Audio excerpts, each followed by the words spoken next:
might be ready. All right. Well, you've made it to episode 24 of TableBreakers. I'd like to welcome everybody in the chat for waiting for us to the 1945 moment. And so far tonight, aside from my panel, Cigar DM is currently away at the moment. We have Jade and we have Chimerian, along with myself, Slate Slabrock. Not really. My name is Bruce, and you know that. In the chat, I have Shadow and Sun, Shadzar, and Legion of Myth, all within the chat, and some others that have popped up as well. Thank you so much. And tonight's topic of conversation, we are discussing. I want to go a little bit more on mid-level gaming before we jump into high level. But our main topic tonight is high-level gaming. So, the main thing for mid-levels for me, before you get in that upper tier, the upper echelon for high-level gaming, I want the players to start taking ownership. I think every game has a potential to be a Kingmaker or a Age of Wonders 3, 4X type of just assault into a lot of paperwork and discussing things with NPCs. And with you discussing things with NPCs, I think most campaigns determine they follow this conception where back in 3.0 and 3.5 of the world's greatest RPG, the Shadzar, it says it's running the stream element spots up and going. There's a consumerism mindset within the basic third edition version of the game. When I say basic third edition, I'm just talking about the core rules of PHDMG Monster Manual. I think the high level gaming truly needs to start after the players have started to refine their techniques and realize they don't need mentors anymore. They might have peers, they might have friends or advisors, but they're the ones that are really making the shots. They're calling the shots, and they're the ones that are determining the direction of the campaign or reacting to whatever onslaught the dungeon master is doing. In the final stage of that mid-level game, they have total control over their resources. They have control over what they can make. They have control over the type of crafting and artifact hunting that they're in for. And that really is where, for me, the high-level gaming starts to open up. Because the mid-level game, you still have a mentor or a guy he taught you when you were a kid. You know, I got you Magic Missile. Here's a 6th level spell. This is my last gift to you. This is Disintegrate. You know, that sort of thing. You know, or this is how I can summon an Elder Earth Elemental. And you're going to learn how to communicate with it before you build this wall or erect this dam or change the landscape of your kingdom. And that, at that point, when your character no longer has those crutches to stand with to help prop him up, that for me is when high level gaming starts. So for some, that's at 9th level. For some, that's at 13th. For some, that's at 17th. For Jade, he would say that's at 41st level, because that's when they truly leave the intermediate classes. I've ran games up to 200 levels before. I'm like, fuck, 200 levels. What did you do? How did you make money? How did you pay your bills? Because there's no way in hell. I've ran games before. Yeah. Okay. Only 46th was the highest actual played. Level 300 was just for fun to see what I could do. Hey, LDG. So I think that I didn't get it. I wanted to wrap that up for mid-level gaming. We discussed a lot of things last week, and I wanted to just make sure I slid that in there, because I think from the DM to the player, there needs to be that moment of recognition where you've earned this. You have all of the things you need to be great. There's not a single tool I can teach you. From here on out, it's going to be you and your efforts and your research. Go for it. Does that seem like a valid way to throw a campaign together, Jade? Yeah, I mean it's pretty solid. You make a lot of good points there. That once they've gotten to a certain point and are they kind of are on their own. They have to start making the campaign from there on.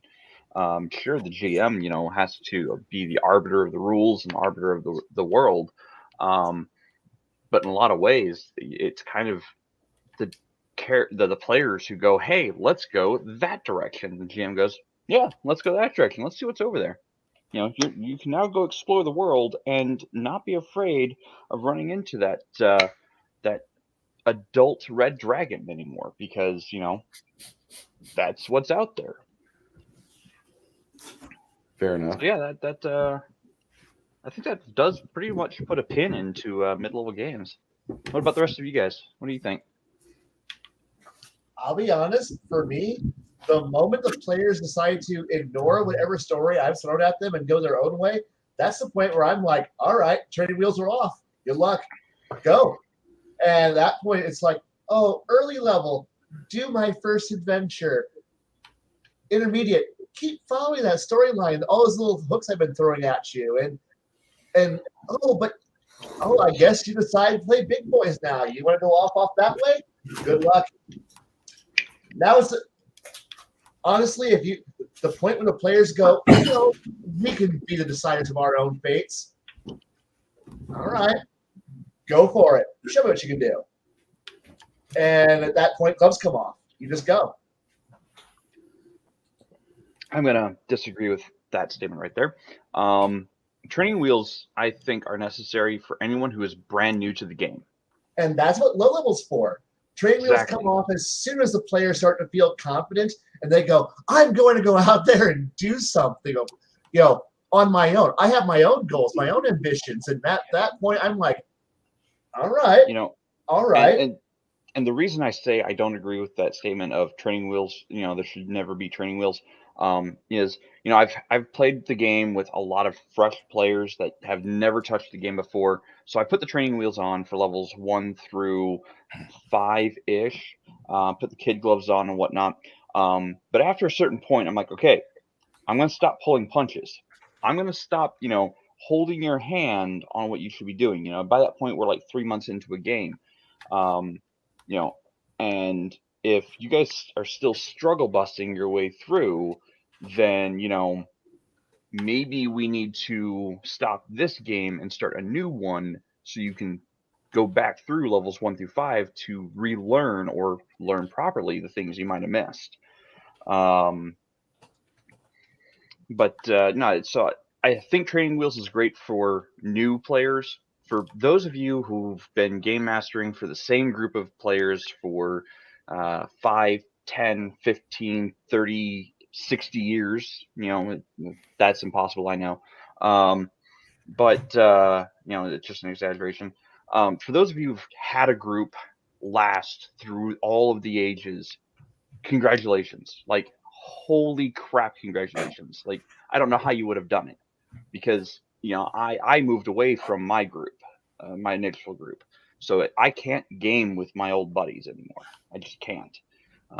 We all live separate lives and very busy lives. But for those of you who have kept the same players going throughout the years, yeah, training wheels off. Get your friends over and have at without training wheels. Start a game at 10th level. And the thing here is that even if you're not when you're just playing any game, there's always that one player who goes out there and think about like when you're watching an action movie or anything. There's always that one guy who walks out there and explodes. Slumps over, something catches him. That one guy goes, "Hey, I'm the smart ass," and all of a sudden, his plate explodes, and you're just like, "Oh man." See, guys, this is why you guys got to be paying attention, because if you start getting too cocky, I blow your ass up with a SAM. And now his body is now being scattered over 4 acres. What do you guys got? Or, hey, we're all going to be criminals. There's a cop with a sniper rifle out there, right? Oh, man, Shadowrun and Cyberpunk are really brutal. You got to watch out for that. And or that one player who's like, oh man, I got this, and eats a tank missile to the face. You're like, oh man, you really should have picked up the clues I was putting out for you. But go ahead, man. You're trying. Much like how you walk out there, the dragon eats you. Yeah, bad shit happens. You just go. All right. So, nope. Go ahead. Someone. Yeah, I don't agree. Okay. I think as a new player or older player, it just determines how many levels your campaign, your normal campaign goes through. If it's 1 through 15, yes, by the 4th time around doing that level game, then yeah, you should know what you're doing. But the moment you sit down at somebody else's table, it's like, hey, this is going to 20 or 25, those training wheels get put back on because you're now doing extra things that you haven't done in your last 4 or 5 years of gaming. The training wheels are not a bad thing. And the moment you have to, something you're thinking is going to be the same old gets flipped on its ears, guess what? Maybe you need to attach those training wheels back on so you don't, foobar the game nor your character. Now, by the time, no, go ahead, Kai. Go ahead. Now, my only counter to that is that there's always that one player who thinks that they're invincible, that they're just too good. Their character's just too good. Their build is too wonderful. Their dice are fantastic. And you know what? That's when the dice betray you. That's when they explode. That's what I was talking about, was the whole, man, I don't need to, the GM wouldn't dare to throw a ballista at us. And I'm like, yeah, bullshit. I'm going to throw one at you. I'm going to throw a whole battery at you. And they're like, huh, but I can take it. I've got X amount of hit points. I don't need to worry about shit. And that's when suddenly they eat, 4 telephone poles to the dome and then fall over dead. The rest of the party goes, oh, shit. Did the GM just kill him? Yeah, I just killed him. Oh, shit. Maybe we need to actually, be smart. And that's it. And that, now, if I put training wheels on, I'd be like, you shouldn't go out there because they're probably going to hit you with, X amount of death. Because, there's like 40 guys with crossbows out there, and they're going to pull the triggers as soon as you walk out there. But I have an AC up too high. 20's count happened. 1 in 20 shots are going to hit, and there's enough of them out there. We play Warhammer. We know how dice rolls can work. You're not Space Marines. And then, oh shit, yeah, you're right. And every once in a while, but there's a certain point where they just go, no. When they've ignored all the warnings, you just murder them. You murdered them mercilessly. Well, and that's the point when you stop playing nice. That's the difference between having the alpha douche at your table and having a table full of, I hate the alpha beta nonsense. I'm going to refrain from that. When you have somebody at your table who thinks he's hot shit at the table because he knows in real life he sucks ass, it's annoying. If you can get a group of people that are all even keeled and just enjoy to play the game, it's a whole different. Good luck finding that even keeled group of everyone being on the same wavelength. You're going to have some guy who's a min-mancy monster. There's one guy who's barely paying attention. There's one guy who's only paying attention to his combat. You're going to have a weird group. No one's going to get the same skill level, and everyone's going to be doing their own thing. And one guy's idea of talking will not be the same as another guy's ideas. And so an even keel would be fantastic, but I don't run boot camp. I don't brainwash. I don't beat you into a submission and go, do what I want. I might actually be beating you into submission, but I'm also giving you room to maneuver. But if I have the same player who walks out periodically every other session and dies, there's a certain point you just go, he's the Kenny of the group. You bastard! He's the guy I demonstrate. He's the guy who I look forward to He's going to walk into the line of fire and he's going to get decapitated. He's going to be incinerated. He's going to fall off the skyscraper. He's going to get run over by the tank. He's going to get hit by everything. He's going to be a corpse. And he's going to complain about being a corpse and then leave for a week, then come back with a new character. And then I'm going to go, have you learned anything? Not really. Like, oh no, I've learned. This is my brand new character. And then he walks out there and does something stupid. And I look at the rest of the party and go, everyone, have you learned from his death? Yeah, we're all learning from his death. Now, everyone else at the table is learning from his corpse. Why can't you, who's playing him, learn from the corpse? And he's like, I don't know. And I'm like, please continue to be stupid so that way everybody else at the table becomes better. Darwinism by D20. By God, yes. And it's always the same guy who dies, though. So it isn't like I'm just like, and I'm not targeting him. I'm not singling him out. He singles himself out. And he just like challenges fate. And he's like, try your worst, God. Strike me down. And here's me. Oh, no, unlike God, I'm not holding back.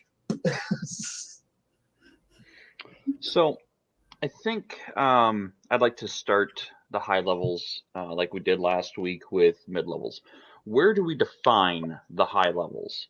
You know, is it 10 to 20? Is it 15 to 20, 18 to 20? You know, where do you define the start of Act 3 or high level of play? And it doesn't even have to be in D&D. It could be in Shadowrun or whatever other system. Bruce, I'm going to start with you.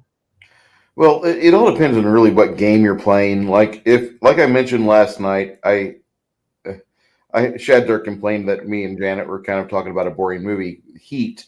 But Heat could be a really good example of high-level Nor role-playing in the modern era, because that would be the ultimate type of heist that you would want to pull off as a modern-day thief.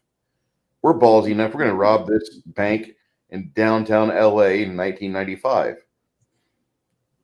We've done this a few times. We got this. And that movie, I felt, is really good to illustrate that. If we're playing a traditional fantasy RPG, I want to say I'll break it down according to spell level. Most traditional games have 9 levels of spells. And so the final 3 levels, the 7th level plus, that's going to be where a lot of that high level starts to come out. You'll find out that you start to prepare for it at around 11th or 12th level, but it really gets into swing around 13th, 14th.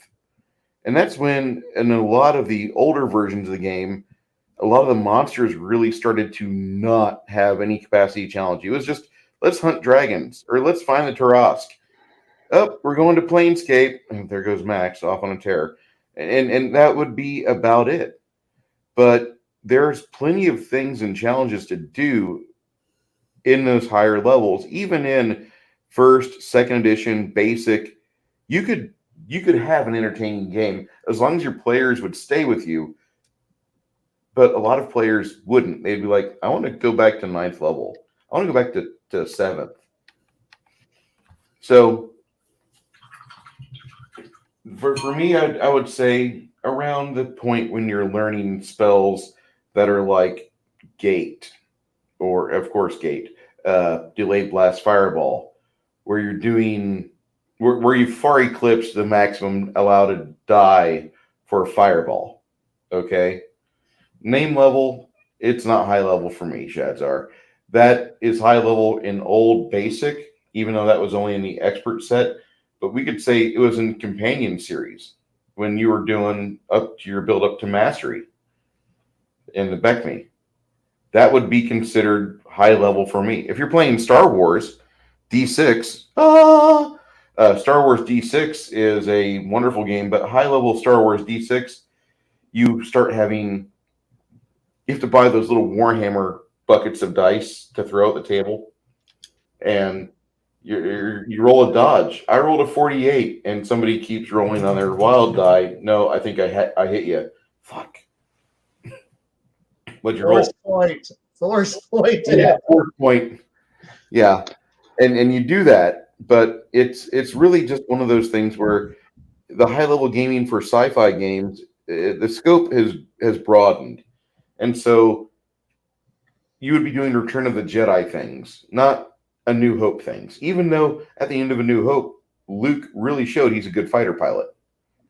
He had plenty of time in that T-16 and Beggar's Canyon back home.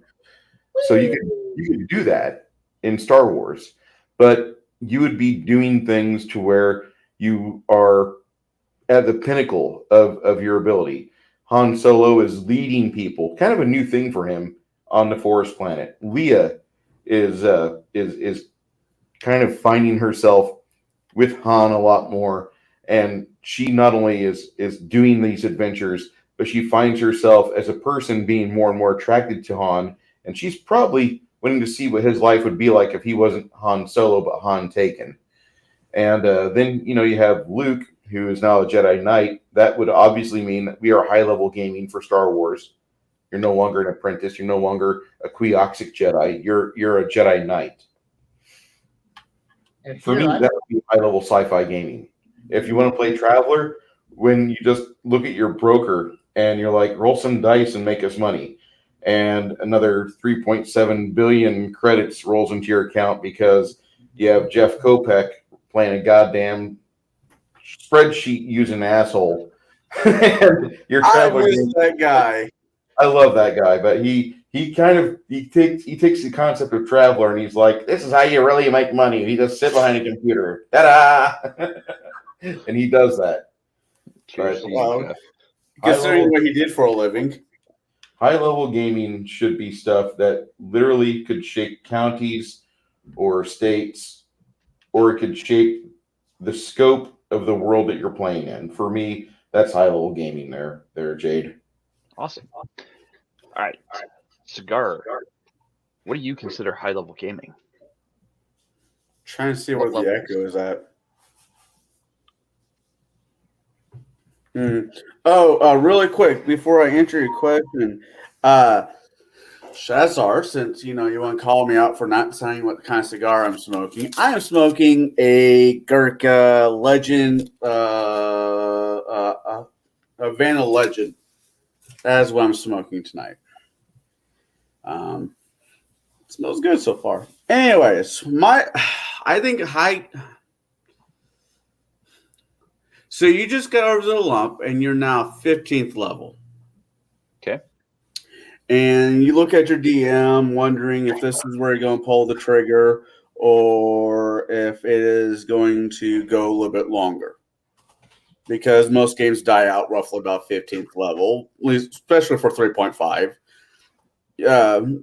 Most of the ones I've been in, except it was like yours or a few others, were really jacked up there.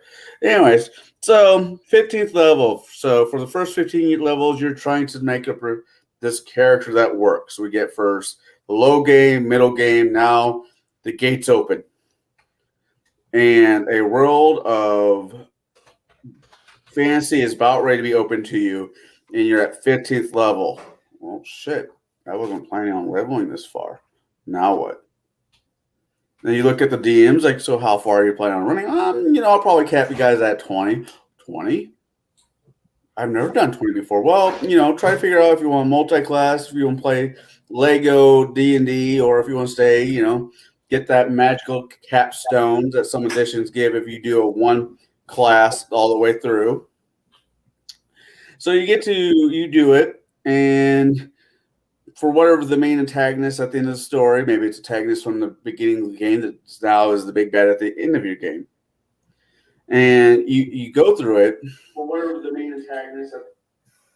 And, you get to 17th level, 17th and 18th, and 18th to 19th. Oh my God, we're level 20. And you find out the evil wizard is really a dragon who is really has a demon buried in its chest that lives in a cave full of crystals. But you're 20. You are level 20. well, this dragon can't be that bad. No. Well, you got somebody at the table doing CR math.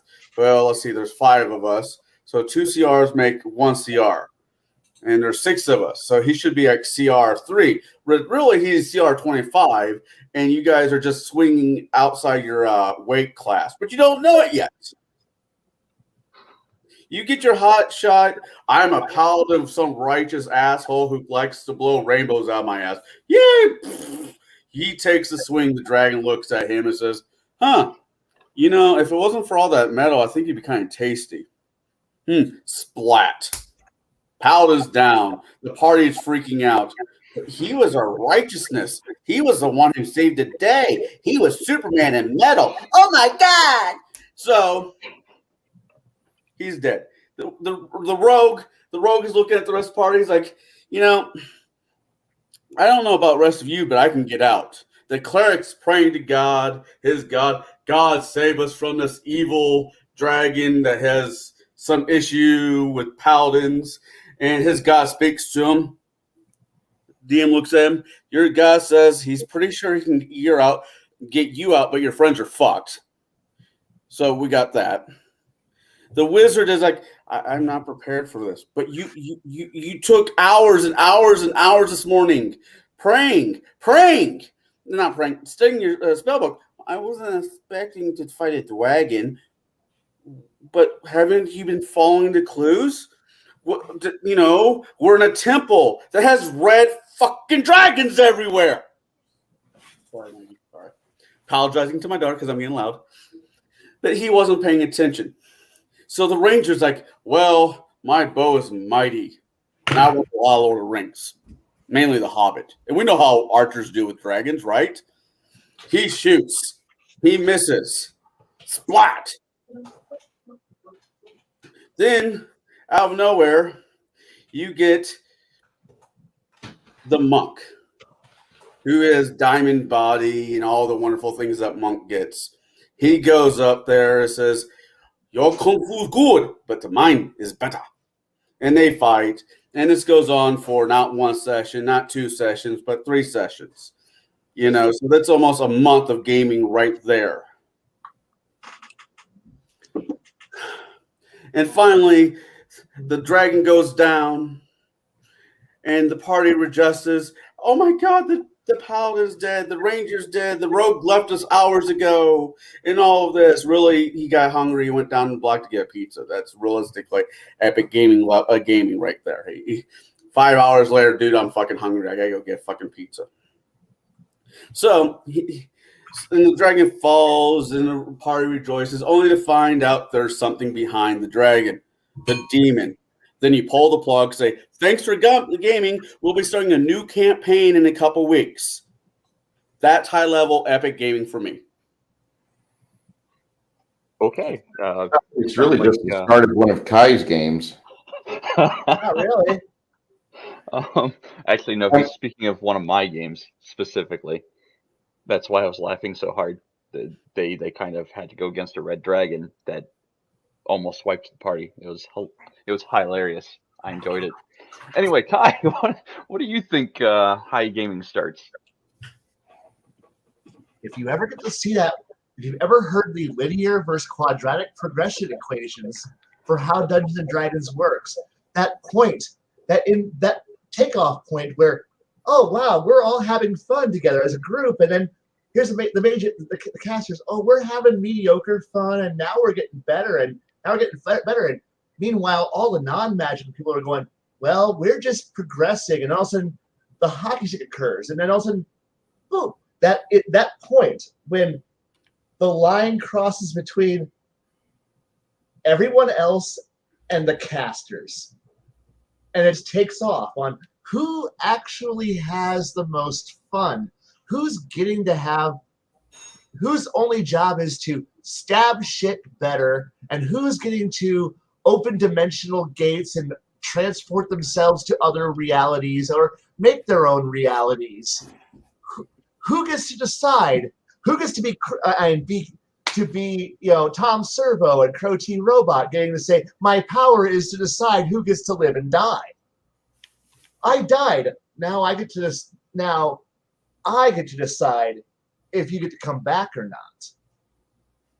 Well, technically you're God. No, I get to decide because I don't want to cast a spell. You ain't coming back.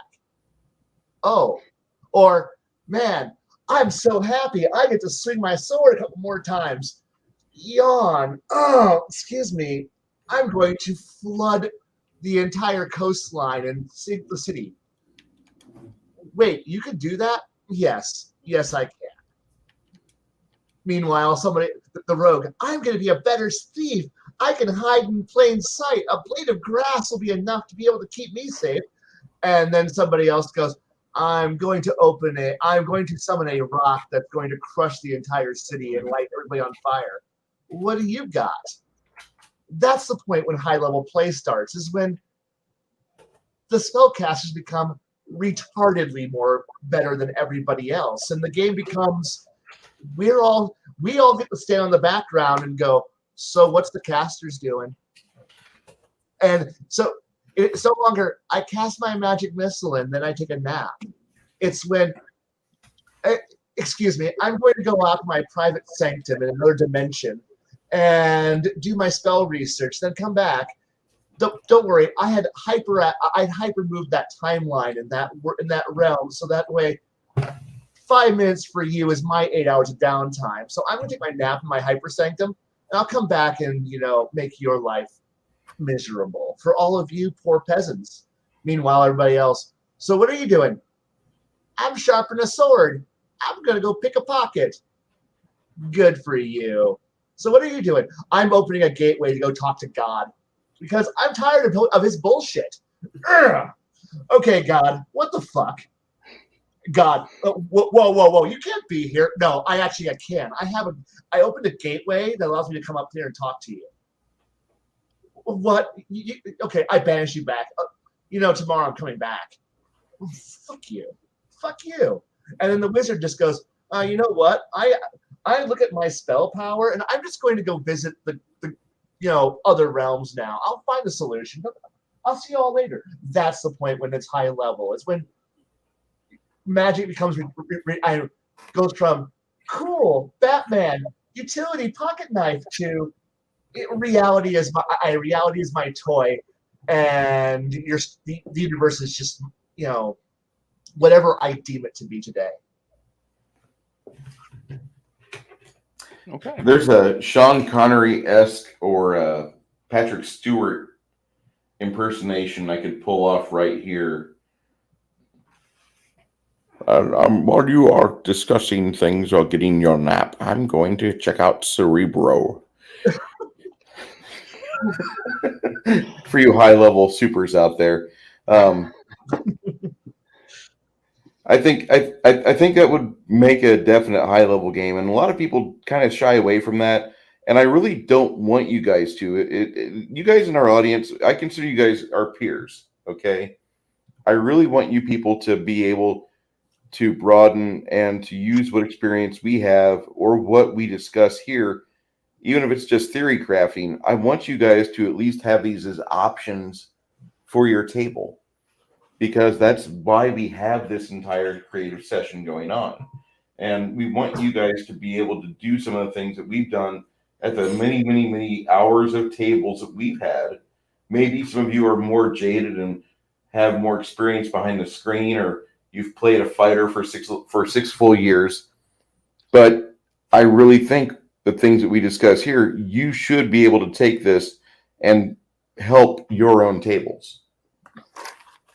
I also feel that there's not a single person out there that can't enjoy every aspect of the game, be it the introductory time, Act 2, or Act 3.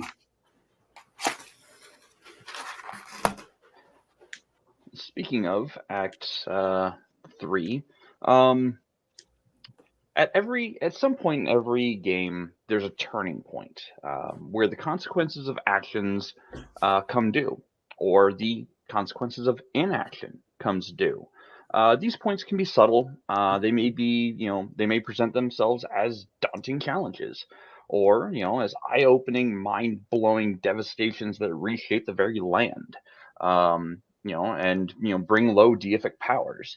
So what are some of the turning points that you have used at your table, and how well did your players pick up on the shift to this level or to that power curve? I'm gonna start with the cigar GM this time.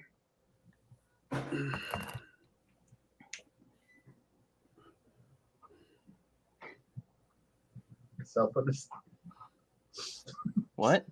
I couldn't read that. my cell phone is dead, so old-fashioned notes. Oh, okay.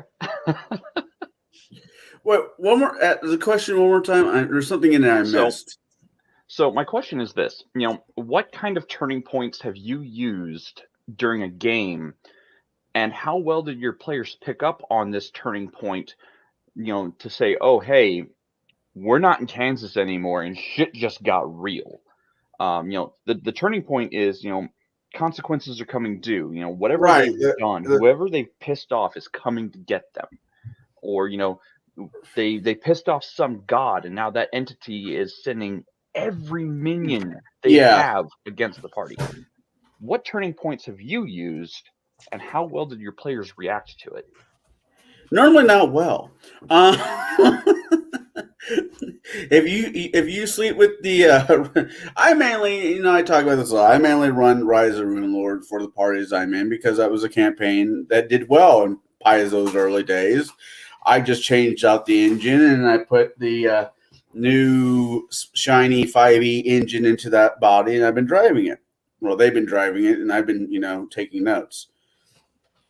But there's an aspect in the very beginning of it where the shopkeeper's daughter storyline kicks in.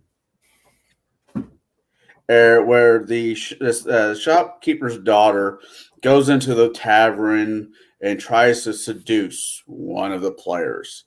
And I normally have a mixture of boys and girls at my table because I believe in co-ed playing.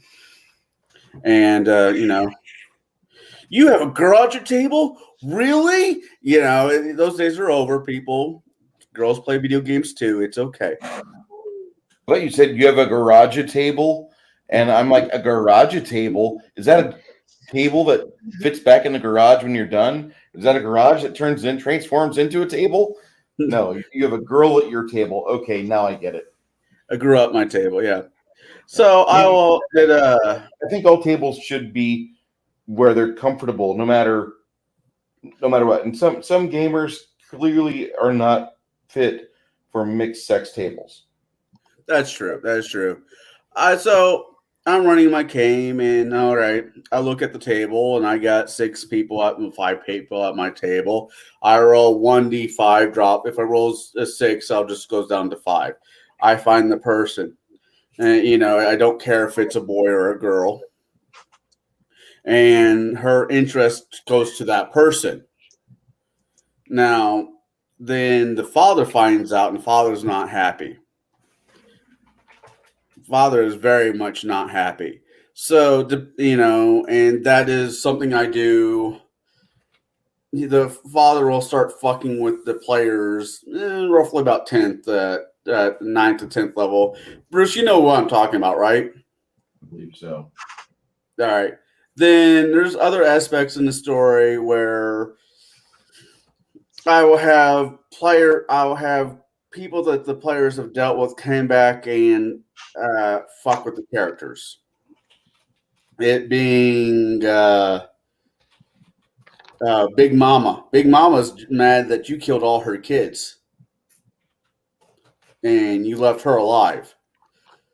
Or so I'll do what I said this last night when you weren't on here, Bruce, but the Nemesis engine that Shadow of Mordor brought into life.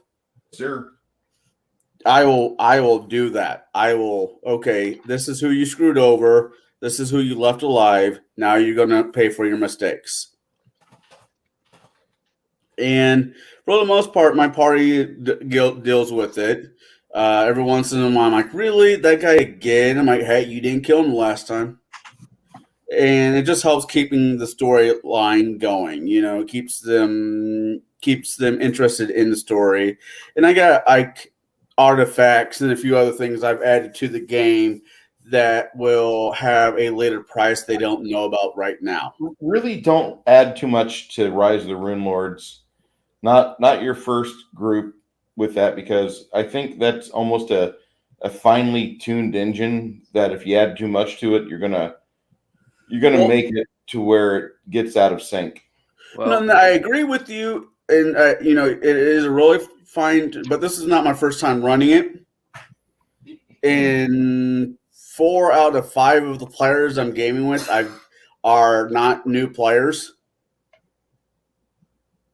So I mean, I see what you're saying, and it's nothing completely. What's the term that Max likes to use? Gonzo. Yeah. But it is nature. It's I believe it would fit in a Paizo world is where I pull my shenanigans. Like each of the Rune Lords have their own a book, a magical Their book. own novel. They have their own breakfast cereal. They have their own special deck for the card game. Right. Well, and if one of the players finds one of the ancient tombs that belongs to a certain Rune Lord, I'll have them roll a will save, and if they fail the will save, they are corrupted by the book. It being greed, lust, so forth and so on. Mm-hmm. And that's how I've changed it a little bit. So, does that answer your question, Jade? yeah, I think that does. I think that fulfills the question. I'm going to move on to Kai, and then I'll loop back to Bruce. Kai, at what point do you throw that major turning point of consequences at your players, and how well do they receive it? All right. Since all my stuff's currently packed away and I don't have much of almost anything I have normally. So I made a visual aid from stuff I've got lying around. It's not done yet. It's not done to where I would be. Do I need to come back to you then? Oh, no. This is fine. Okay. So this would be similar to what I've got in my GMing book, which would be a track. It would normally have, incremental marks. So what I usually have is a series of plot lines that I will have on this grid. And when you forget about a plot line, everything is actually moving along this grid. Everything is moving very slowly as you conduct actions. Every plot line that you've been ignoring is actually advancing along their agendas at the exact same time. And as you go and solve one plot line, that plot line drops off and retreats back to step 1. And all the other villains move forward to their agenda. If it ever reaches the far point, this side over here, that's when the apocalypse happens, or the ultimate, the end game, the moment of, oh shit, why didn't we stop that? Happens. So it becomes a race as you constantly are stopping the progress. Now, they don't know, the players don't know this chart exists. This chart exists, and it is constantly ticking in the background. And like I said, you can play whack-a-mole. Each time you whack-a-mole down, a new plot line, a new villain enters the scope, and they start to act. And it's this continuous grid. And occasionally, someone you insulted, you're going to forget about, but their agenda reaches this critical point on this side of the grid. And then magically, you start to go, oh shit, all the stars are starting to light up. Maybe we should actually go and solve this. Why didn't anyone take notes on how to stop this? Why didn't we see this coming? Because you were busy handling the other 5 plot lines that you thought were more important. But now the Archduke has actually found out was actually an evil vampire, and now he's about to act. And you better stop him before he gets what he wants, and you're all going to regret what's going to happen. And they're like, oh, fuck. So it's this continuous race to keep me from ever reaching the end of my chart. And this is the greatest joy of all of things, is literally watching players start to figure out that there's actually a horrifying mini game in the background, and going, oh, and suddenly players start to go, oh crud, we need to keep on top of everything. Because if we let anything go by, I'm like, welcome to now playing what is like being like Men in Black or Delta Green or, or part of SCP. You now know that the world is in a continuous state of always heading towards the end of the world. And much like how K was in the original movie was there's always an alien battle cruiser. There's always a destruction of the planet on the horizon. Eventually, you just got to get used to it. And players who don't realize that get smacked. And suddenly, suddenly the great mountain falls on top of the holy city, and now you've got a sea of blood. Well, I guess that's a problem. And I've done this to players. I've had players forget about a plot line, and I've literally gone, and now because you forgot about a plot line, the timer that you didn't realize existed just ticked to 0. It's now a mission point, and now suddenly in the middle of an epic battle, some other villain goes, I'm going to finally wipe out not just the players, not just their headquarters, but 3 other villains at the same time. By what? By blowing this dam open and flooding an entire low-level inland sea and killing everybody as the ocean hits them. And the party, wait, you've been warning us of this? Yes, I've been warning you of this, but you've been ignoring it. But we've been busy, I know. But you're very capable heroes. You should be able to handle everything. And yes, each lane is a different plot line. And if the players are paying attention, they'll see that I have threaded at least 3 to 4, on average, 3 to 4 of these are actually functioning at once. Though at one time I had 6 of them going at once because I knew the players were smart people and were capable of handling a 6-threaded plot line and none of them were actually cooperating. Plot lines, because why? The world is big, everyone is crazy, and everything is out to kill you. And you're big damn heroes. You should be big damn heroes. If you decide to sit on your ass and go, I don't want to do anything, the other 6 major plots are going, but we're still doing things. And then eventually you're just sitting there going, but wait, why did the sky just turn red? Well, because you weren't paying attention, because you didn't stop the blood cult from enacting their horrible plan. But that didn't interest me. But they're still out there. What are you going to do about the sky being red now? Why is it red? Oh, because you're less than 3 moves away from checkmate and you're about to get wiped out. Oh, fuck. And yes, you're right. And ultimately, basically, the bad guys do ultimately win unless you got players who are actually become heroes. And if they manage to beat down all of them, guess what? Okay, congrats. You've guaranteed a generation will enjoy peace. A golden age might last for the next 20, 30, 40 years. And now you can retire to your little villa in the middle of, on an island with an inland freshwater spring lake. And you're like, I don't need to worry about this anymore. I'm going to die an old, quiet man while the forces of darkness are all quietly rebuilding in the background, ensuring that the next time that evil arises, you're old and retired, and you don't want to come out and fight, so you're going to go find new mentors. And I need to be the mentor of that new generation who goes, look, I've got arthritis, bad back, my knees are all fucked up because I jumped 5 times out of an airship to go careening down on top of a dragon to stab his ass to the ground, and I can't do this shit anymore. And the medicine ain't working anymore. So here you go, kid. You go take care of it. Shadow and Sun says further in the comments. Now we know your secrets, Kai. Actually, so I'm gonna say yes. Now we know his secrets, but it shouldn't be a secret. This is something that every game master can do. You don't have to necessarily go to the same extreme of 6 plot threads going at once. You can do 2 or 3. But it keeps the players on their toes. If they have to be balancing between 2 or 3, major adversaries, constantly rebuilding their forces, constantly getting power and getting ready to, smite the world or cleave the world in two, that's definitely something that the players have to kind of do a balancing or maybe a juggling act of like, okay, we can go stop this guy now, and then we have to go over there and stop that guy, and maybe if we find time, we'll stop the third guy. Mhm.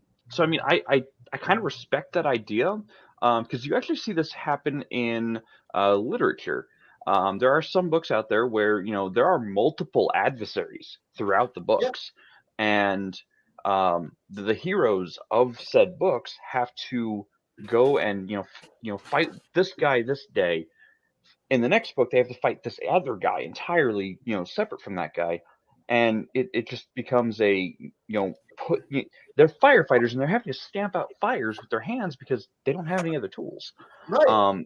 So I like this idea, and I've actually used this idea as well. I also keep a always marching forward timeline of events. Like, if my players don't stop one of these timeline events, then stuff happens without them. Yeah. If they There's get this, involved. And Bruce in chat had one comment about how I've never said the bad guys have won. I have had the bad guys win twice, and both of them were rather world-shattering events. And they're still, and it's been about 6-7 years since the last time the bad guys have actually won, and they've come close several times. But yeah, and each time it's like it is a major global reset event that leaves millions of people dead. The world that you know is now on fire and trash, and now it's so. But most of the time, players can get their act together and put out enough forest fires, and I'm okay with that. But every once in a while, the GM should win, just to shake the world up just a little bit. Every once in a while, the players slip and the chart hits reset, and the world goes to hell. All right, Bruce. Oh, What turning points have you used, and how well did your players react? Well, there was a time about 1.5 years ago where I had my players guarding a group of donkey handlers. The donkey handlers were mentally challenged individuals that were particularly good with mammals. And they were hiking across the Lost Lands, and occasionally the players would scout out a interesting site, and they'd ask the caravan leader if they could rest for a few days while they investigated it, because it looked like there was gold there. The caravan leader would agree. The donkey handlers would rest. The donkeys would rest. It was great. Everybody wins. However, I had a player in my game that he did not like the donkey handlers. There was a character at his job, which also happened to be my job. There was a character that we worked with that he talked like the donkey handlers, and he did not like that. He did not like the fact that the guy reminded him of a coworker he couldn't stand. And there was 20 of them. And so the little character was a barbarian, and he went through, cleaving through the donkey handlers like a Anakin Skywalker at an orphanage. He attacked all of them. And I shouldn't laugh, but damn it, this is what happened. And then afterwards, after he finished killing the NPCs that had never pissed on him, that had never made fun of him in real life, that never shorted his order at Wendy's, nope, he packs his stuff up and he leaves the game for 3.5 weeks. And I'm there kind of like going, well, fuck. And my players are kind of going, what the fuck just happened? And like, your barbarian just hacked up all the donkey handlers and their caravan guard, and then he gave somebody a bag and he left for those hills. And the party was going to go chase him down. And obviously, the offender did not want to play anymore, at least at the time. You guys probably know him, and that's fine. But he became absent from the campaign for a while. And I stumbled for about 2 sessions trying to find a suitable hook to drag the players along. Like, let's go find some more quests and adventure. And the players just went from town to town, not doing much. They tried looking for this guy, and the player told me in a text message where he would be hiding. But the donkey show was over. And I was so upset. And the other players were upset because they really liked the donkey handlers. There was all sorts of fun things that happened because I could do stupid jackass humor, which I excel at in my game, and nobody would bat an eye because if you've worked with the mentally retarded, then you've dealt with those people before, where you walk into their bedroom like, "Hey, Clarence, it's time for us to go to supper," and Clarence has his pants around his ankles and he spunks off onto the wall. "I did it again!" And you're like, "Oh God!" And you have all these horrible body humor moments at your 8-hour day job. And that was one of the jobs I had when I was an 18-year-old kid. And I shared a lot of those experiences in game. They're kind of funny, kind of disgusting, very crude. Mhm. And that moment there was the transition for that party when they realized, like, hey, we're 5th level and we need to do something because we're running out of money. They went to a town one night, and that was when they had failed to grab any other plot hooks. So that was when I decided to start the hobgoblin giant invasion of where they're at, and pretty much screw you, screw everybody you know, screw the entire trade federation, screw the union, screw the wagon makers. Everybody gets screwed. Have fun. And that was where they realized they were really on their own, because now they're having to forage, they're having to get their own parts, they're having to find shelter, they're picking up refugees. They really don't like the campaign because the campaign has a lot of moving parts that they don't see. This is a campaign I'm in, right, Bruce? Oh, absolutely. Okay, just want to know. So there's like backstory I wasn't quite aware of. Okay. Oh, yeah.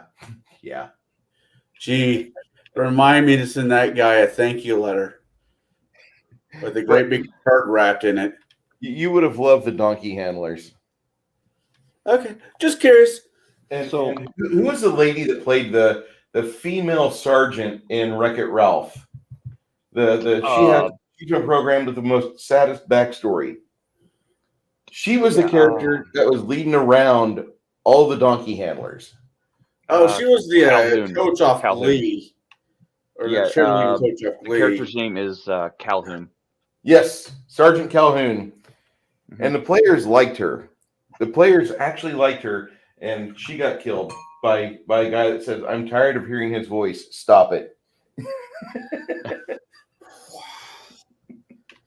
So, for me, I've run some pretty high level games into the 30s, 40s, even into the 50s on some occasions, and I think the best turning point was actually the encounter that Connell or the Cigar GM spoke about, was the Red Dragon Ashardalon, who in the module of the Bastion of Broken Souls waits for, is trying to achieve immortality by soaking up all the souls of the unborn. All the while not knowing that his demon heart, the heart, or what is in place of his heart, a mortal wound given to him by a druid in ages past, is actually a demon who is sucking up the souls for its own power. When they first walked into, or through the soul veil into the soul fount to find this red dragon, they were expecting to raffle stomp the hell out of the dragon, because they're like, yeah, we've got hide from dragons. It's a 3/5 spell out of this brand new book. There's no way this dragon can know about it. And I'm like, I have that book, right? I'm the one who rebuilt this dragon. Yes, that book right there. Amazing. I want somebody to run it. I want somebody to run it through Pathfinder. Now, that was written for 3.0. I updated it for 3.5, and because I had knowledge of these new spells, I was like, nope, he's got a Ring of Counter spell. I'm just going to put, the Hide from Dragons spell in because I know better. I didn't know that that the wizard was going to prepare Hide from Dragons. I'm like, no, I know better because that is a broken ass spell against this dragon. Not going to happen today. So when the players walk in, they're like, yeah, he can't see us. He's like, his dragon senses can't detect us. No, but my breath weapon can. Whoosh. 2 of you died. Well, you gonna retreat? Oh, okay, yeah. Go ahead and retreat. I'll stay here in the soul fountain and suck up more power. Okay, thanks. My breath weapon will be back up before you're back in the room. That was the turning point, and the players. Oh yeah, a shard. Oh man, what a dragon. And keep in mind yes, CR27, and the party was level 17, 18 at the time. And when they had to run away and regroup after realizing 2 of their members got turned to absolute dust. And they're like, what the fuck do we do now? And I'm like, I don't know. What are you going to do? This dragon's going to keep sucking up the souls of the unborn, and more, bodies are going to be born without souls. What are you going to do? So they regrouped, reset some things, and went right back in. And the fight that ensued was 2 or 3 nights of 6 hours worth of gaming time each. And it was an absolute slog for both them and me. The dragon wasn't dying quickly. They were having trouble, overcoming the resistances. And they all had this look on their face like, holy shit, how did this game get so hard? So that was my turning point. And I think it turned out really fun because everyone really actually enjoyed that fight and all the fights that happened afterward. So, yeah, turning points. They're kind of critical for higher level play. This is the dragon. Hold on. Yes, I did use that dragon. This is actually the Charlon. The fig is called Charlon. This is the fig that he used. I never regretted buying a fig before in my life until that started. Why do you think I haven't bought the Gargantuan Tiamat? Because I'll know somebody's like, hey, can I use it? I'm like, no. Just no. Go fuck yourself. So, what kinds of encounters should GMs be considering at these higher levels? Dragons, demi-liches, ancient evils, demigods, demon lords, or even something else. How do we, what kind of challenges do you like to throw at higher level play? And this time I'm going to start with Kai.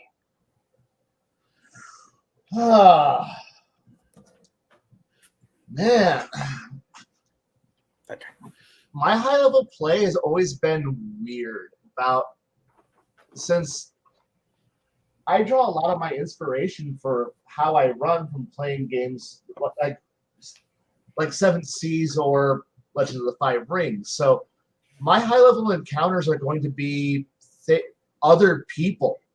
Sure, the dragon is cool. The demon lord is cool. Sure, having the Dark Lord of the Pit, Fu Leng, show up and go, well, it's the Day of Thunder. Congratulations, guys. It's time to go out and go fight, or a lich.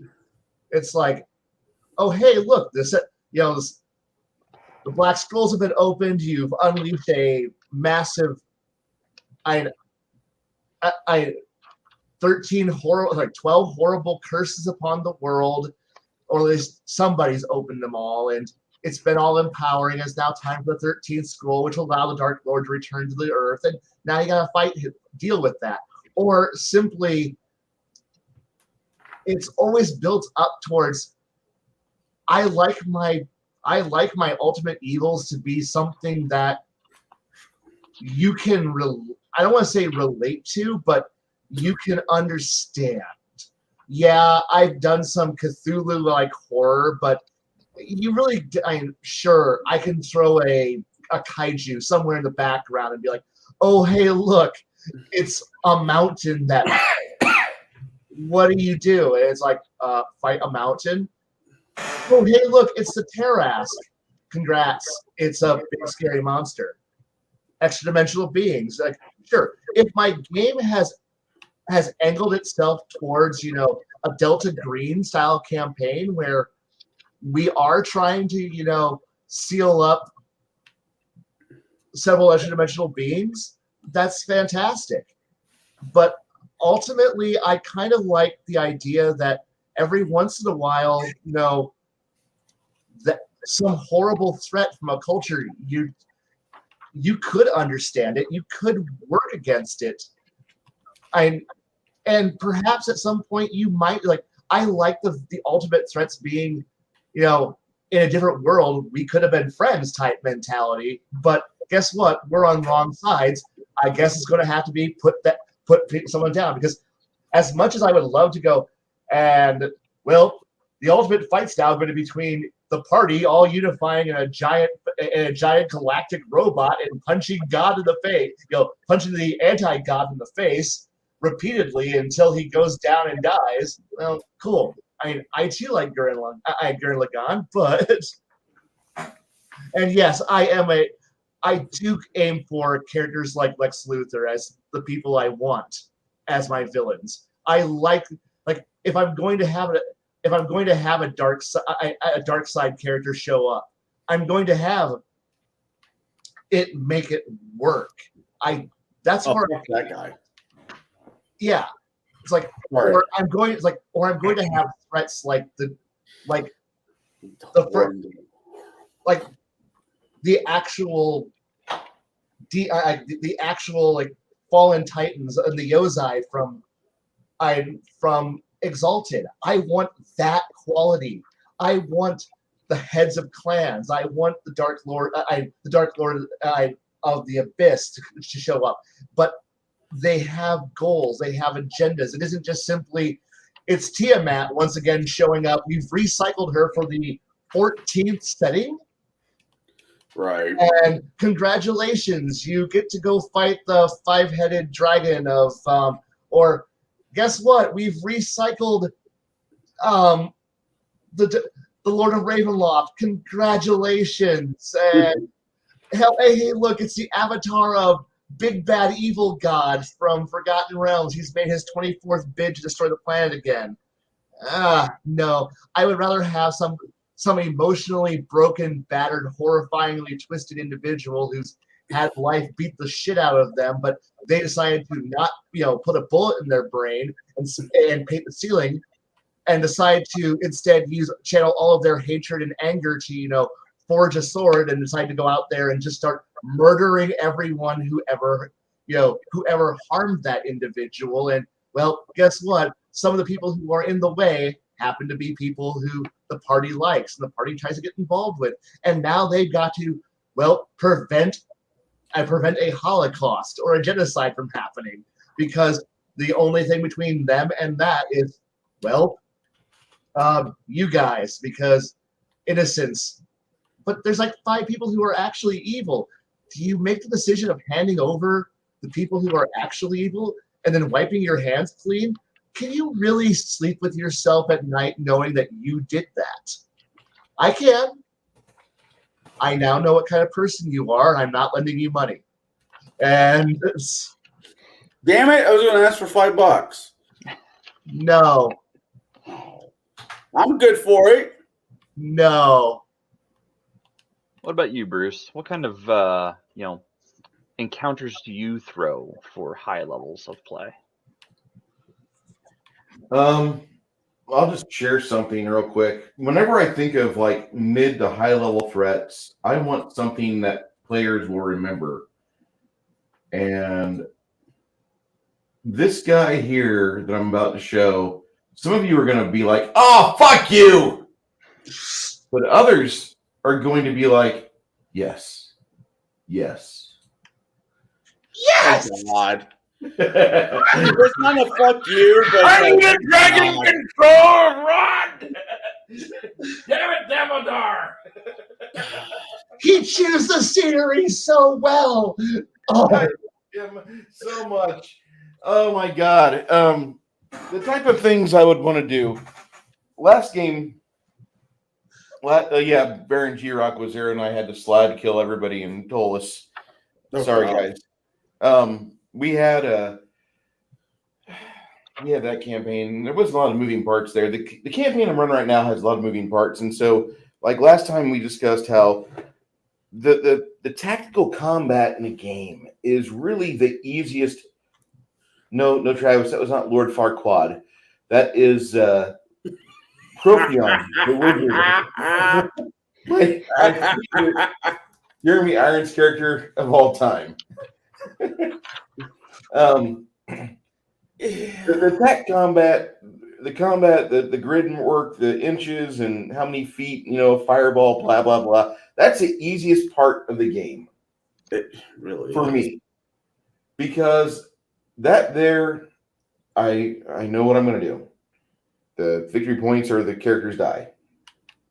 The hard part of the game for me is being able to juggle the moving parts. And that's at the end of the campaign or at the end of that combat, you want to give options to the players like you have 4 pressing items. All of them are going to result in a little less quality of life for you. Which one will this party try to tackle? Go. Mhm. And we discussed this last time because this is what XCOM, UFO defense, or enemy within will throw at you, and that's what I feel is a proper campaign because it always leaves the players unbalanced. I can take care of this threat over here. I am willing to sacrifice a little bit of ground on these other 2 fronts over there because I can always try to work them back into favor. So this after the fight with these gnolls, you guys have a chance to talk with the daughter of the local wheelwright guild's, the daughter of the wheelwright guild head in this province, and you have a chance to listen to what she has to say. Also, you have some other things you need to take care of too. What are you going to do? And you throw these at players. You throw these at the table. You have 4 items. All of them will blow up in your face if you allow them to do so. You have the chance to take care of one of them right now. The other 3 will fester.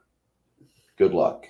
And you always have that timeline, like what Kai was showing earlier, where at this point, this gets added to the enemy resources. At this point, the enemy gets this ability. At this point, the enemy is going to do this. If the players thwart the enemy on this front, they lose the capacity for these resources over here. They will have to renegotiate and get their better footing. Otherwise, the players will win. Okay. And you keep doing that. You keep giving them choices that have time limits, that have that ticker draining second by second. Please choose wisely. Please choose with the thoughts of the people that are relying on the ability for you to provide them safety. And you don't want to let them really off that hook. You always want to have them on that hook.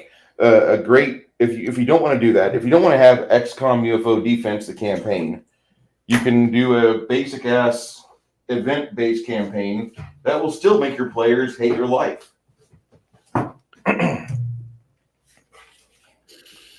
This monster right here, the Slumbering Tsar Saga, is 900 pages. Not all of it's game text, but you have roughly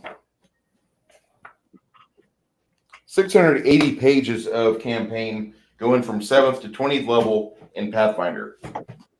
A lot of that is stat blocks, so maybe 300 pages.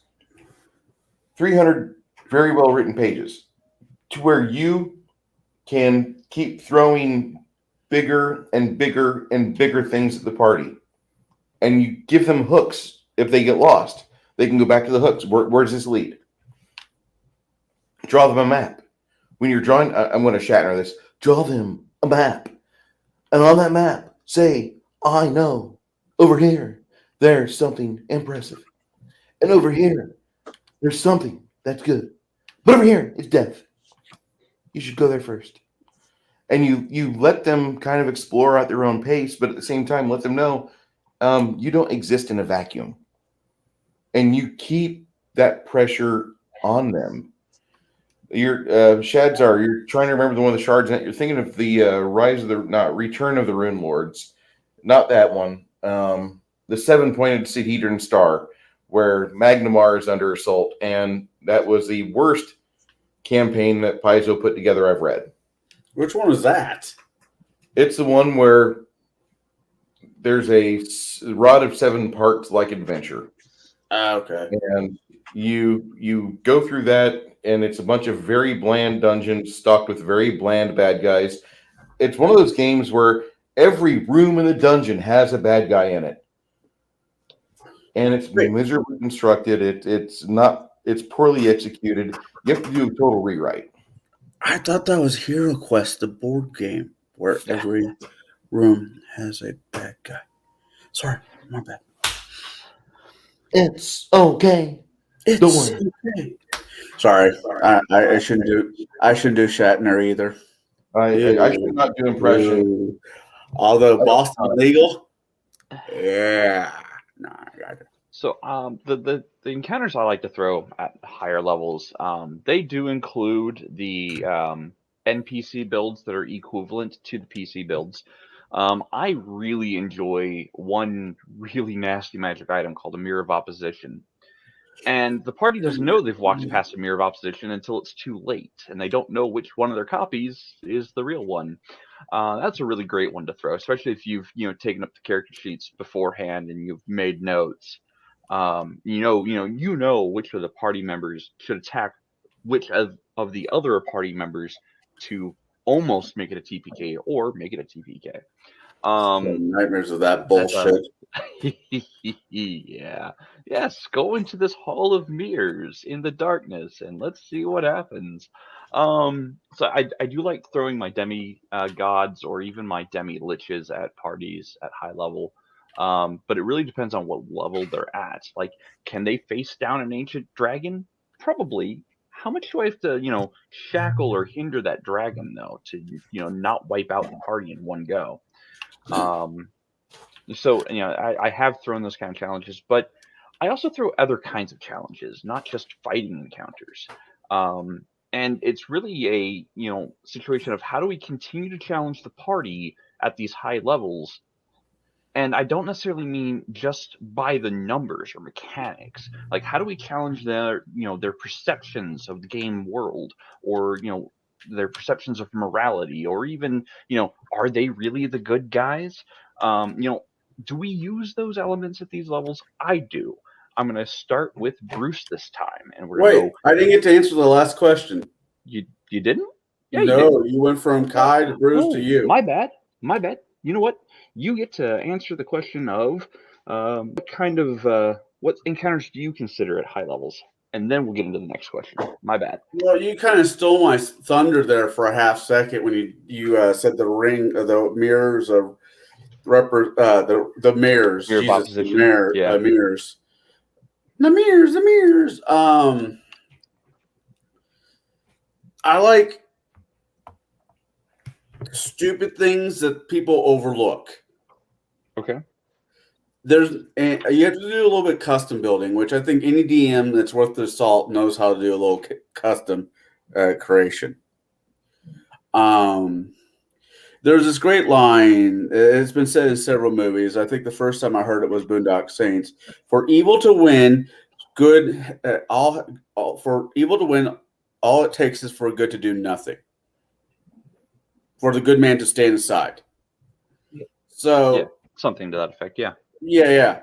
And I like that when it comes to RPG gaming, because as Kai has put it with his list of, okay, you got this guy pinned down, you got this guy pinned down, but that bookkeeper over there has been stealing from the town and no one's realizing it. Now he looks like the fat bastard off of Watertown in The Hobbit, and everybody else is starving to death because you weren't paying attention to that guy. Because he wasn't on your radar. Those are the villains of the story. Not the dragons in their greed, not the evil elves in their pride, evil dwarves in their pride, and so forth and so on. It's the small things. There's a song from Wanted. Basically the small things. I can handle the big things, but it's the small things that will get you. So when you're level 20 and you think you're the biggest, baddest son of a bitch around, you're the Stone Cold Steve Austin, the Hulk Hogan, the legendary Hulk Hogan, or whatever, put name with person, whatever. And you get slipped up, but you don't know how. It's not so much like Heat, as Bruce said earlier, more of an Ocean 11. But the Ocean 11, you're the casino, and the bad guys are the band. That's going to screw you because you did not pay attention to their greed and to their avarice early enough. So when they get up to your 20th level and there's a secret boy band that's out to kill you, just bards, why not? We'll use bards or whatever. Wait. Are these first edition bards with 9 levels of fighter and 5 levels of thief? Or are sure, why not? Are they 5th edition bards where they're like super powered tieflings that have the power of the Care Bear hug? I'll go with anything but the Pathfinder bards, because really they're just a stack of bodies with musical instruments. But that's what I like. And that's what I like to throw. That is the crook in every party's is the small shit that they ignore. Okay, you killed all the donkey keepers. Well, those people have families. Those families had kids. Those kids are now pissed off at you because they went starving and they're homeless because some barbarian doesn't like the way that they talk and killed all of them. Now they're your enemies at epic level. And the party will never see it coming. Connell, have you seen, or Cigar DM, have you seen that movie, Riddick? The final part of that movie quadrilogy? So where he's on the man, I stopped watching that movie when they killed the dog. I'm like, I'm done. This is where I get off the boat. I like dogs. I'm sorry, but yeah, I've seen it. Okay, well, the father goes after Riddick after the first Pitch Black movie. He kills his son, who he is a hopped up bounty hunter on some small narcotics, and the father comes out of retirement to basically go after Riddick, and that kind of just reminded me. It triggered me for that. Like, oh, I remember there was a period of time where like family meant something, and Hollywood would actually put family ties that mean something in a movie without Italians or Irish people. The thought, I know, but why don't you want Irish people? We're the salt of the earth. We're what makes America great. No, and I get that. And to answer Shazar's really quick, I was never really a Taker fan nor a Can fan. I was a Paul Bearer fan, the guy with a squeaky voice, because he was the one who ran the show. Nope. Yeah, I like using the outside, the people that the players forget about. Okay. Yeah, they can actually be a big influence later on. If they're in the player's blind spot, they can just kind of run amok and appease the players and act like they're on their side, but have side hustles on. Who salted my garden? Who laid salt on the ground? Now I can't grow anything. Who has given the cows an STD that they can no longer produce, or their meat has gone rancid, or the milk is dried up? It's the small shit that will get you. And if you're not paying attention, that's on you, not the DM. So how do we continue to challenge? I'm going to go back to the question I was getting ready to ask sorry. to Bruce. No, you're fine. That was my fault. I skipped you. So how do we keep players, challenged at the table? How do we challenge them, not necessarily by the numbers of combat, but by, their perceptions of, what they believe is the game world, or even their perceptions of morality? Do we ever challenge their perception of, are they actually the good guys, or are they actually the bad guys, and they just hadn't realized it yet? Sorry. I'm going to start with Bruce. You could turn a campaign on its ear real fast. If you have the players go through a series of events or trials or challenges over a course of like 2 years, and all of a sudden at the very end you pull a M. Night Shyamalan GM maneuver with a twist, you do that, and your players realize that the whole time they've been doing things, they've been starting the seeds of the apocalypse and spreading them all over their land and their holdings and their resources. And somebody decided they would have sex with a bar wench one night, but he didn't really remember it too well because she was a worshiper of Zinch, and she used his lifeblood and his seed to craft a half demon spawn or something. And the players are now responsible for the very things that are going to kill them in their old age. That would be great. That would be a wonderful way to turn a campaign. And most campaigns, I'm not going to lie, that Arcane show that's on Netflix. No, not Arcane. What was the other one? It's on Amazon Prime. The Legend of Mox or something with the horny ass There we go. Well, the thing is that show is pretty accurate because most of our D&D and other tabletop games are riddled with sex innuendos and stupid jokes, and that is just rife with it. They hit the nail on the head with that one. I'm not a fan of the show, but it was accurate. It was great. There's nothing worse than watching your players twist in their seat after having things happen to them and they've leveled up a couple times, are now guild leaders, and their child is born, and it immediately, as soon as the umbilical cord is cut, it reaches for the throat of the midwife and devours her lifeblood from her jugular. And the players are going, "What? Wait, what?" You could do that, and then it escapes and has a Jersey Devil like existence, and terrorizes your community for the next 200 years. Thank you, Jersey Devil. You could do that. You really could, and it would make for an interesting game. It would be something your players would talk about. Travis, it's called The Legend of Vox Machina. Yeah.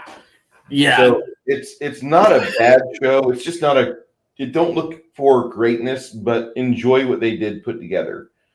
I'll say that. And it's honest. I would love to have a campaign where the players played both sides. They got to play the heroes and the do-gooders, but there's also another group of characters that are actively going about doing evil things. And at some point, you have to have them meet up.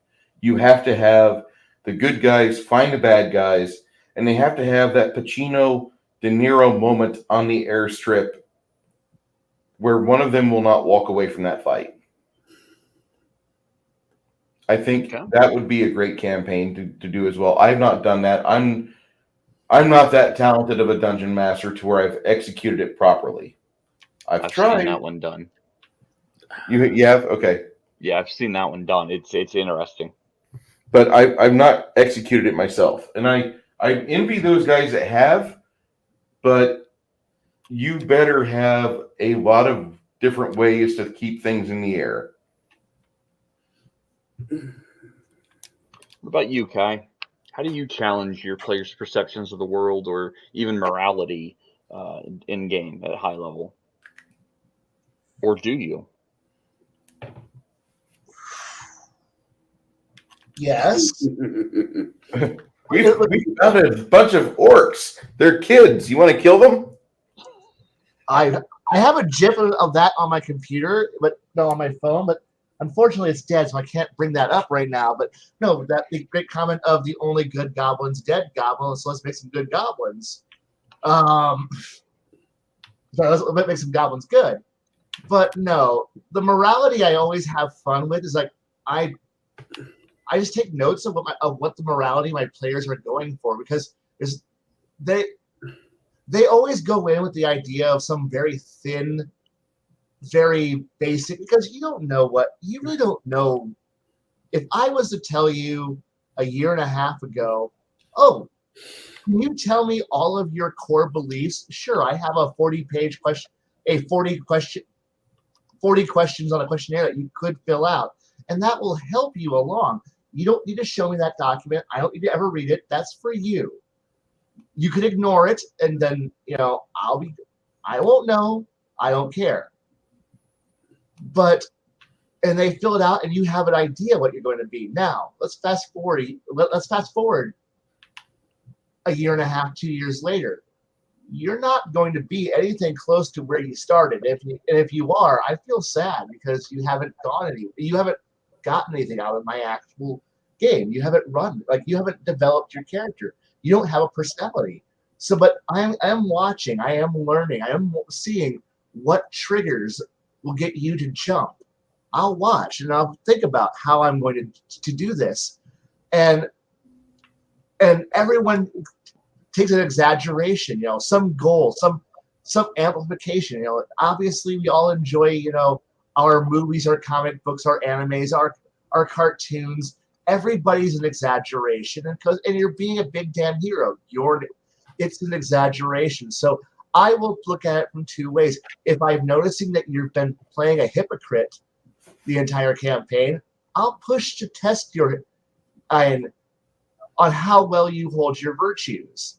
If you've been playing honor, someone where honor matters most, I'll test your honor, see if you actually really will do that moment I'll put you at that point where you have to go face your demons and go, this is what I want.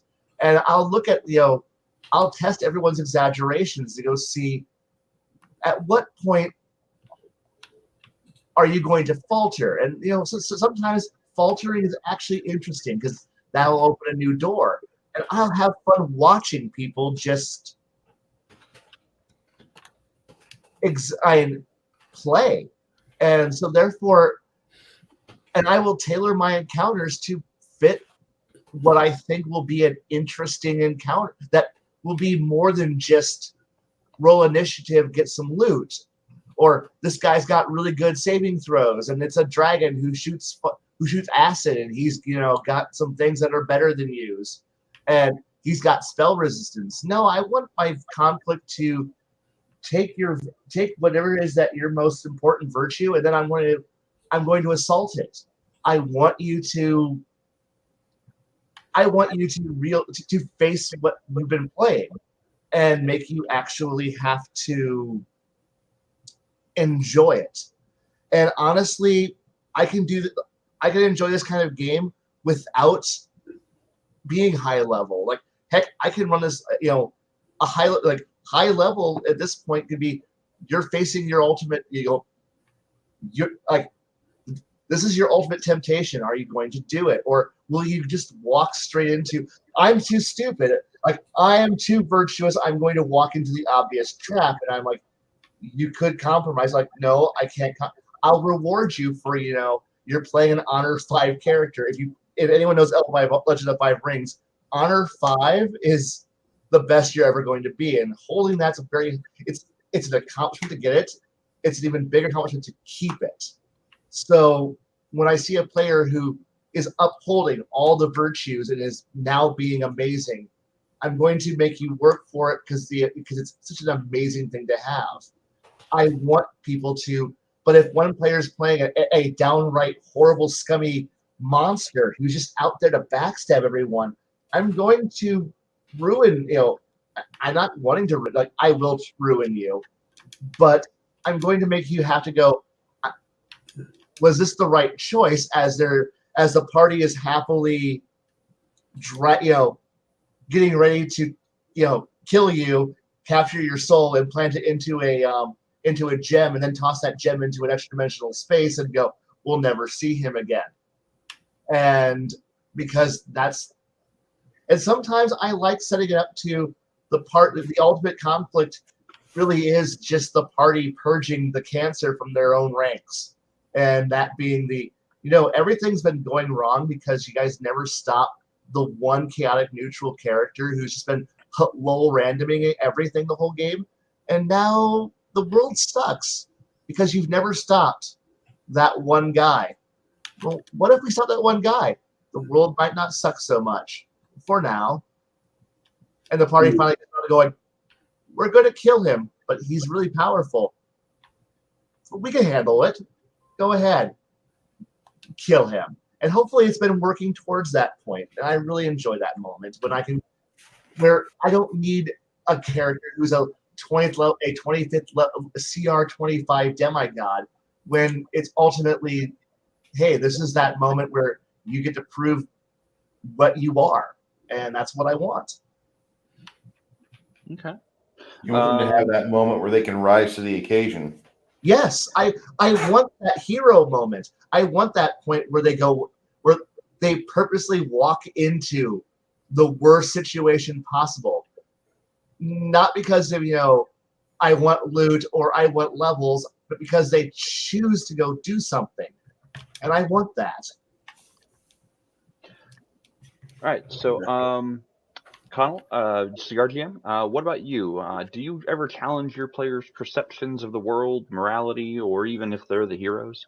I will be getting to Shadowzar's question after you, and then we'll go on to the next topic or next question.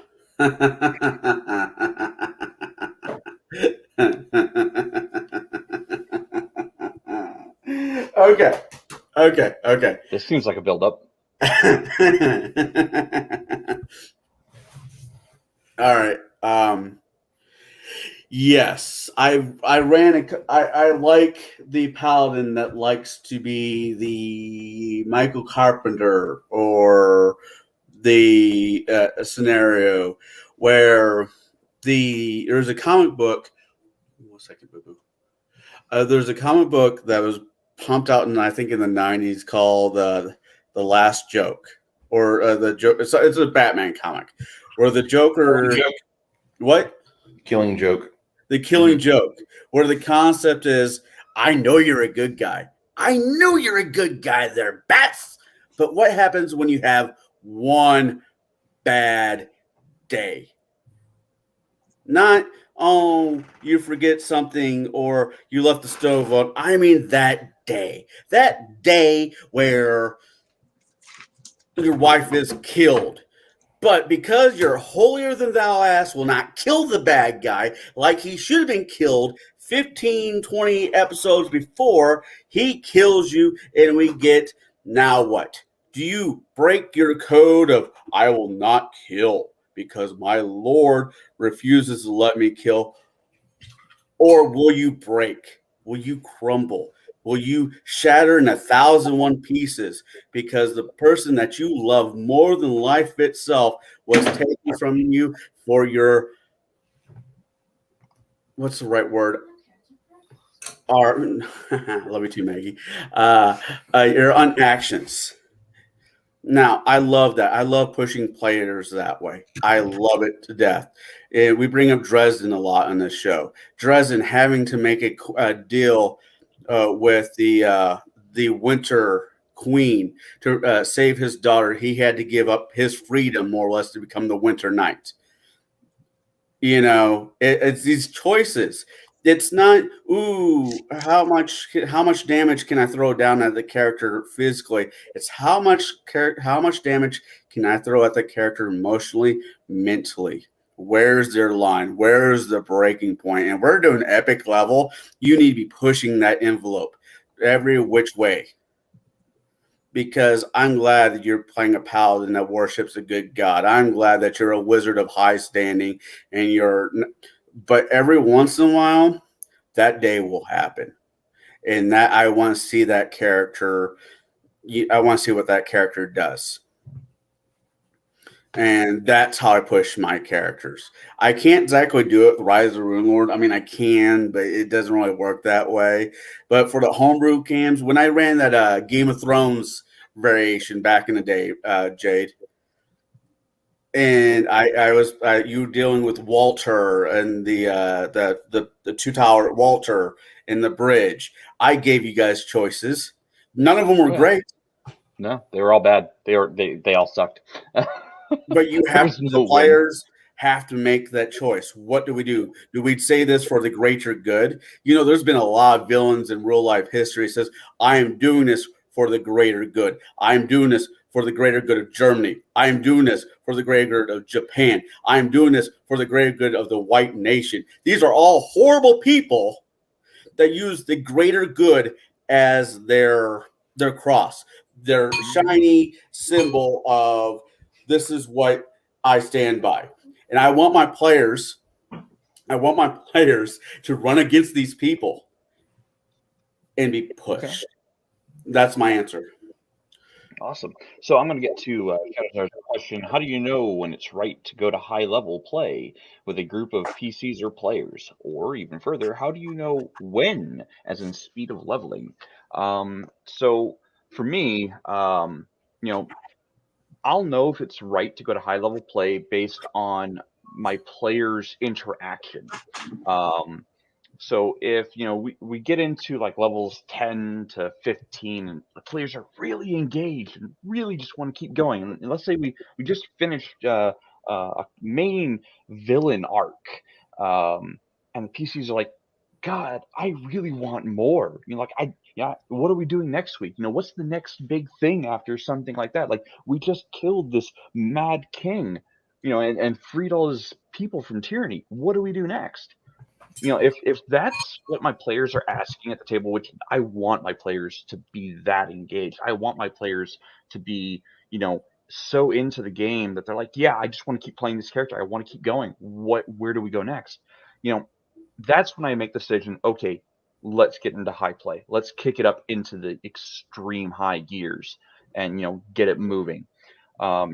When do I go, or, how do I know when to get to high level and speed of leveling? So I used to be a raw DM, like rules as written. I would give every single point of experience and sub points, like the decimal points of experience to my players for anything they did.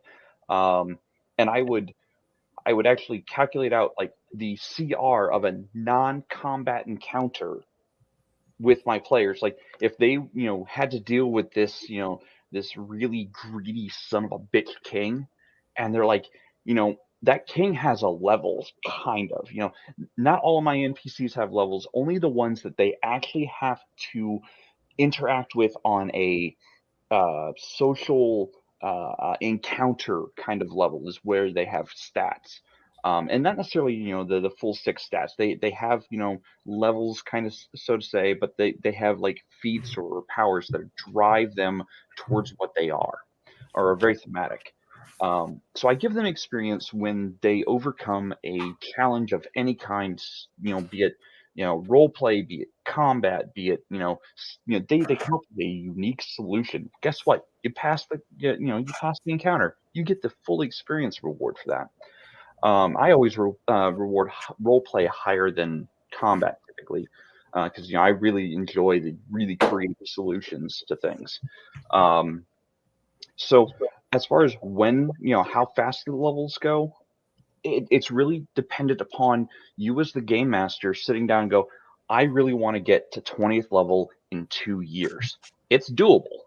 You can do it.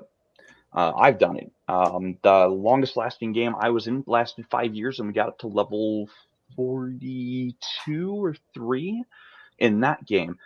I've been in games that have lasted about 2.5 years and got up to level 46, 47. There was a game that lasted, I think, just under 3 years, and it got up to level, I want to say 37, 38. Now that's all 3.5 and, kind of mixing 3.0 Epic Level Handbook. As a matter of fact, I've got 2 of my characters right there from those games. But so as far as pacing goes, it's really dependent upon the game master, and it's really dependent upon how invested your players are at the table and invested into what it is you're doing. If they're saying, hey, we want more, what do we do next? How can we top this? That's where, you really get into the, okay, how do I top that? Where do we go from here?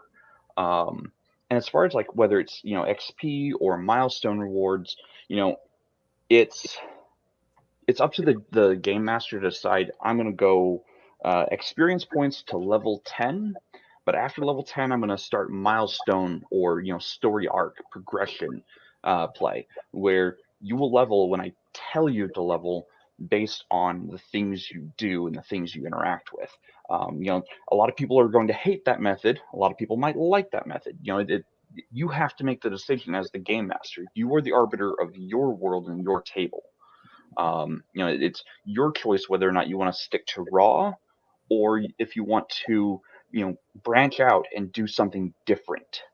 So that does that answer your question, Shad?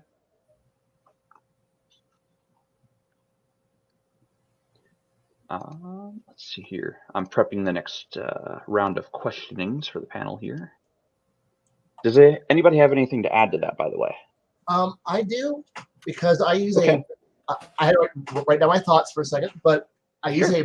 I use a modified milestone system, because I like my players to set their own pace on how they want to fail or succeed.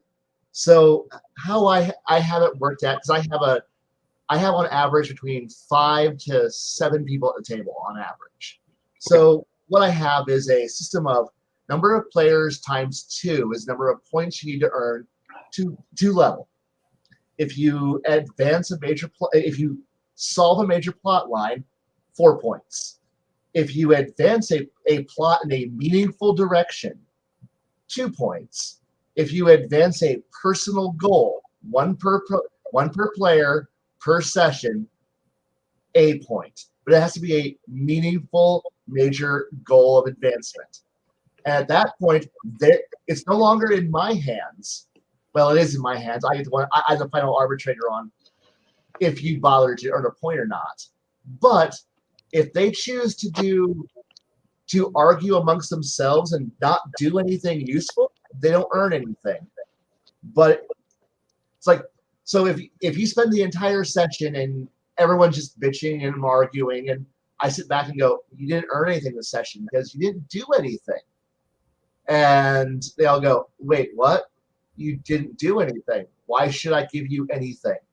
Well, we fought some dudes. Did that advance a plot for you? No. You could murder an entire town. Did that advance anything? Well, I just wanted to. Was that a meaningful advancement for you? No. Then you don't get anything out of it. You got some money. What are you going to do with it? Well, got some prestige. What are you going to do with that? Oh, okay. And you just kind of let the players hang themselves. But if they could go hardcore, they just want to be problem solvers. Like, just go in there, crash down doors, play as if they're playing NCIS procedural drama shit, and they are on task. Go right ahead. Reward them for being on task. Reward them for being engaged and moving. Let them. I mean, I had a session, they were just on the ball. All 7 players were on the ball, and they were just running. And I'm like, dude, they racked to that point. So I'm like, okay, guys, you actually earned that. Here you go. Here's a reward. But I've also had sessions where I've been like, are you guys going to do anything tonight? I've been throwing shit at you, but you're all arguing amongst yourselves. No, you really didn't do anything. And they're like, well, can we level? No, we have a score sheet. I have a score sheet. You haven't earned your points yet. And they're like, oh, so it puts the onus on them to go work for it. If you want it, hustle. If you want the golden ring, work for it. But if you just want to sit around and do nothing, build your door shop in the middle of a freaking rural town, you don't get anything. You're just going to get nothing. Congrats. Because your personal, like, it might have gotten you a point, but are you really focused on being the best door maker? No, you're probably not. And at that point, I don't decide anymore. They know the ratio. They know what they need to do. They need to work. If they don't work, you don't get anything. You work, you get rewards. There you go. You get a good work ethic. You get a good gaming ethic. And now your players are more engaged than simply, well, I'm 100 XP away from leveling, and that town looks delicious. Time to boil that anthill. You go boil that anthill. Like, I am an angry paladin, and I am 15, Oh, sorry. I meant to call Karanda. Like, All right, bye. I am 15 points away from leveling, and I'm going to look for anybody who even looks cross-eyed at me wrong, because I need to kill something to get up there. Hey, Con, your mic is keyed. Yeah, I wasn't going to. Thank you, buddy. But yes, so that's my take on that. That's my input on this. So yes. Awesome. Anyone else have anything to add on to that? That was a really great question from Shadazar.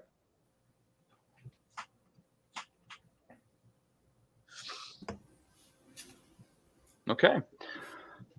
Thank you for the question. It's much appreciated. I will try to address any type of on-topic questions for the chat anytime I see them. I do appreciate it. So we've talked about the kinds of challenges and the what we throw at players, how we challenge them in different ways. Do we ever, as game masters, set a true win condition for the players? Like, is there a definitive you will succeed at this point? There is nothing else after this. Is there ever a true win condition for your game? And this time I'm going to start backwards, starting with the Cigar DM. Is there ever a true win condition for your games? I know you do a lot of modules. Well, yeah, if the module says, congratulations, the parties win, then I'll just be what it be. If I'm doing a homebrew, then yeah, there is always a win condition of some sort.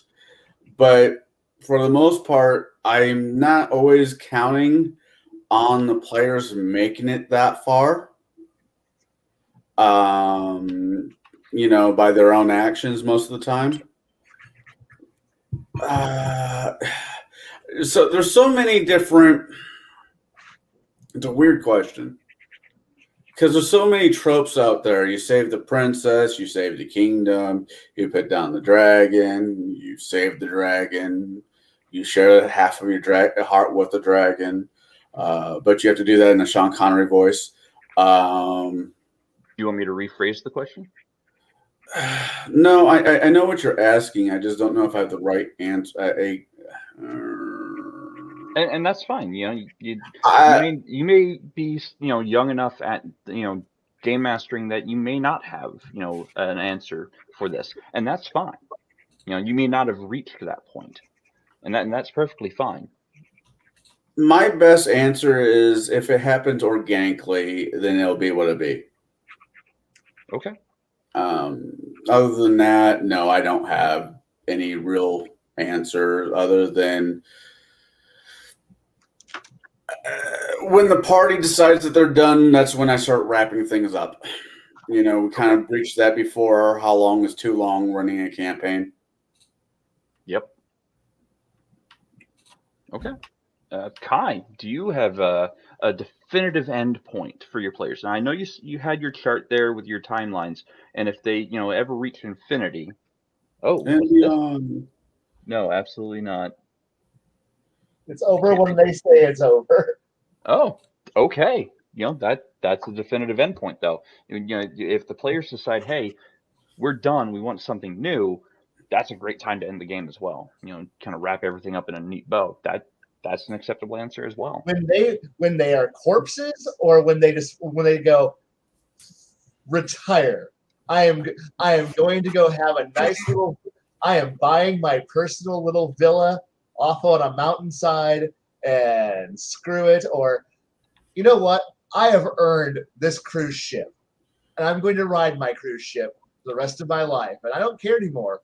Or that guy who goes, you know what? I'm done adventuring. I'm going to enjoy this desk job I've got.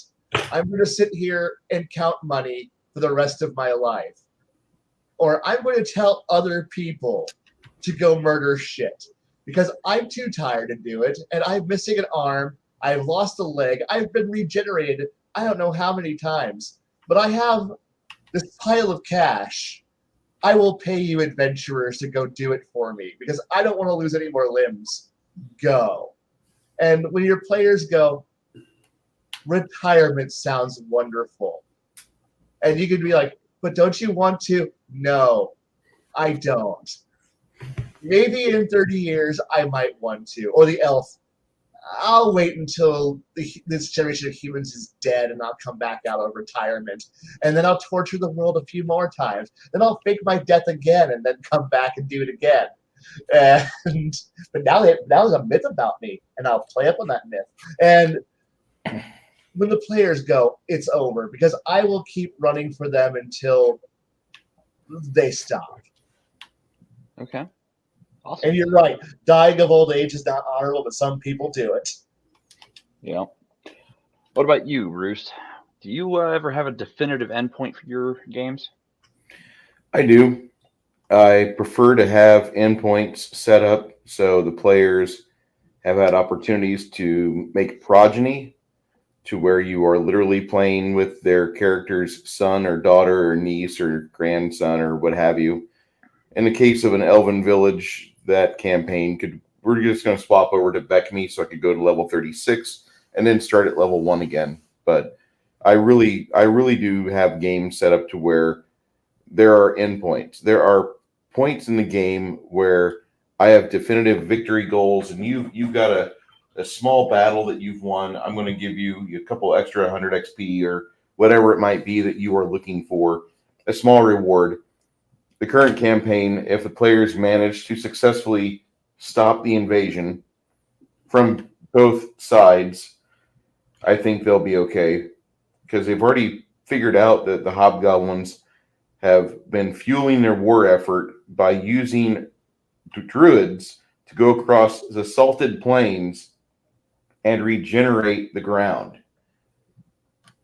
And so that's how the hobgoblins are feeding themselves.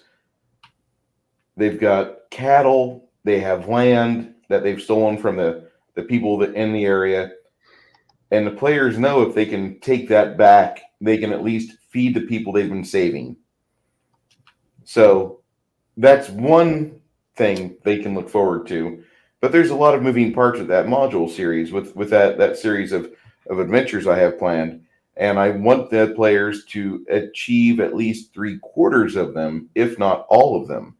But there is an endpoint, and it would be when the players have successfully done what they initially set out to do. Now, there might be a couple players that are like, we're only 18th level. Can we go a little harder? Can we go for bigger and badder? This world is safe. Can we go on to the next one? Can we go plane hopping? And it would be an interesting way for the players to experience true high-level gaming if they're wanting to do that.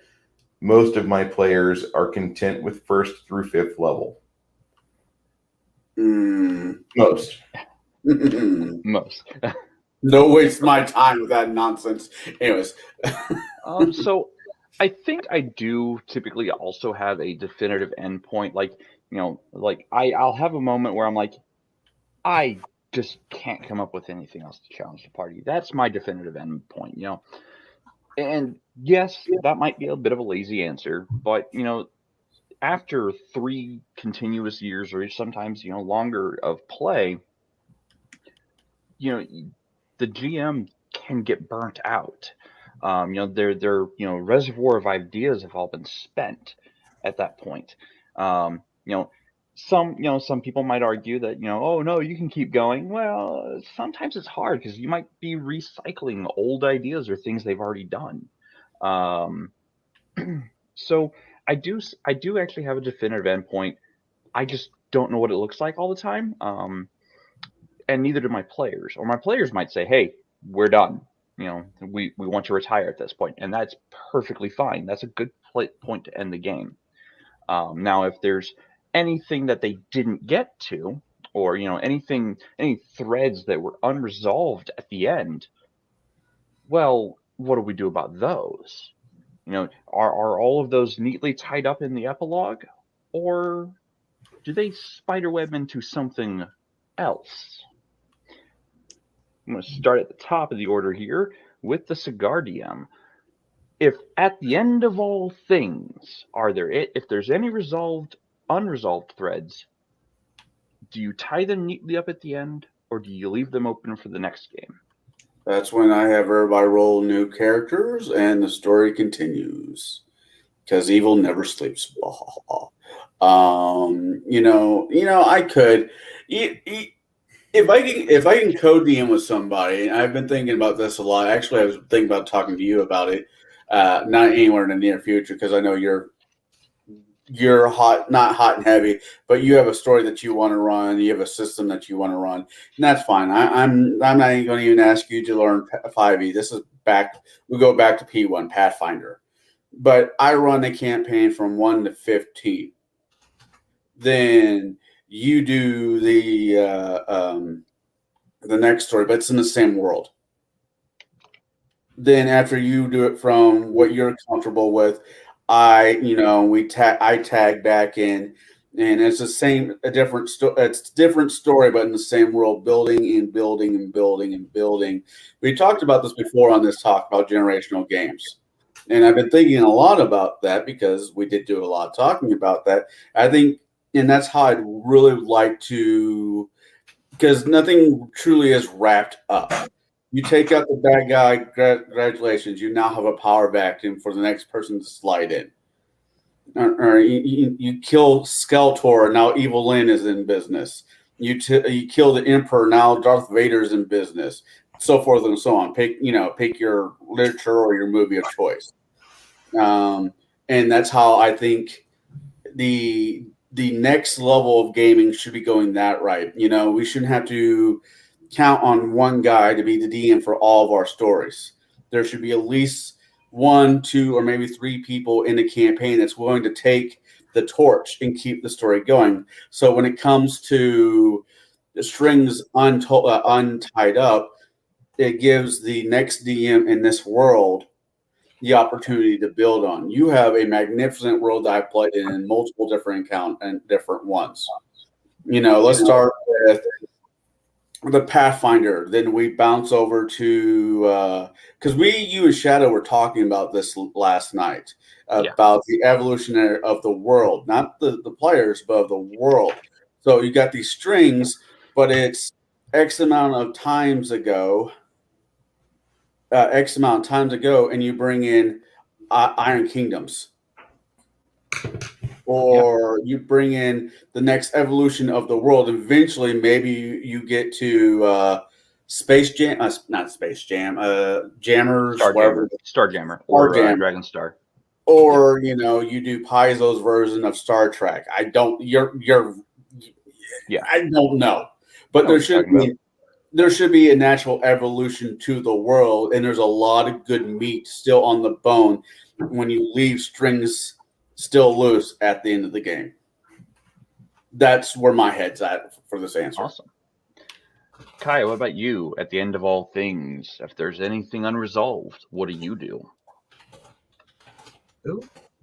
Me? Yeah, you. Oh. I'm going down the order list here. Sorry, it's getting late, so I apologize. Wow, it's already been 2 hours. Yeah. It has been 2 hours. It has. But no, if there's players if the bulk of the players go, it's over, and a few go, it's not, I'll admit I'll continue to run a side game for those players who want to continue their stories after the bulk is playing new characters. And so there'll be 2 parallel games, sometimes 3 parallel games happening simultaneously, because why stop? And a forgotten plot line will just become, as somebody in chat said, the adventures for tomorrow. And some people are off having high-level fun because, they're busy off wanting to, well, sure, I become the prime minister of an entire star empire. Why would I want to stop? And another player goes, but everyone else goes, because, there's no fun for us playing a bunch of admirals and other things. And here's me going, but there's a lot of fun in that. And Yeah, there's huge fun in that. But a lot of players go, but that's outside of my wheelhouse. If all I'm doing is I have laser sword and I fly fighter thing. Meanwhile, I'm going, but I really want to. And here's me looking at the GM. You've given me the reins to a small sector. I'm going to continue to push this. And if anyone gets in the way, accidents will happen. And everyone else. But we're going to go play low-level characters again. Like, good, we'll play low-level characters. Hey, GM, we're going to continue to run. I'm going to continue to run the Empire from the shadows.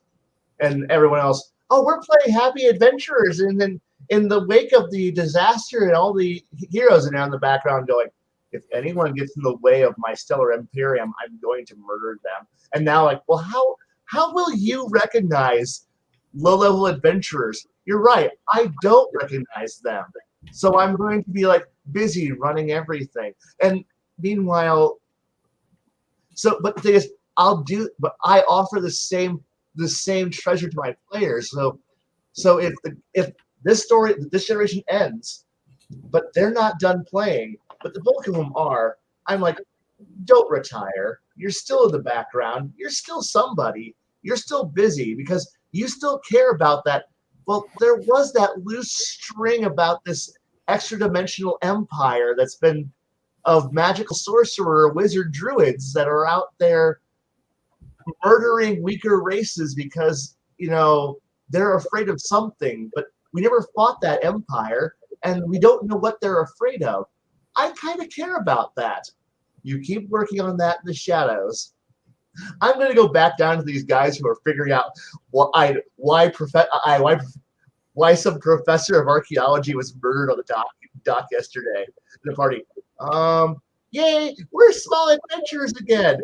While somebody else is going, oh God, something horrible is out there. And then me going, you keep working on that plot line.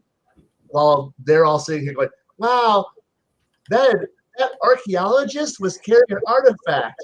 And the guy who's like, I don't know do I know that artifact yet? You don't, because do you pay attention to level 1, level 2 characters?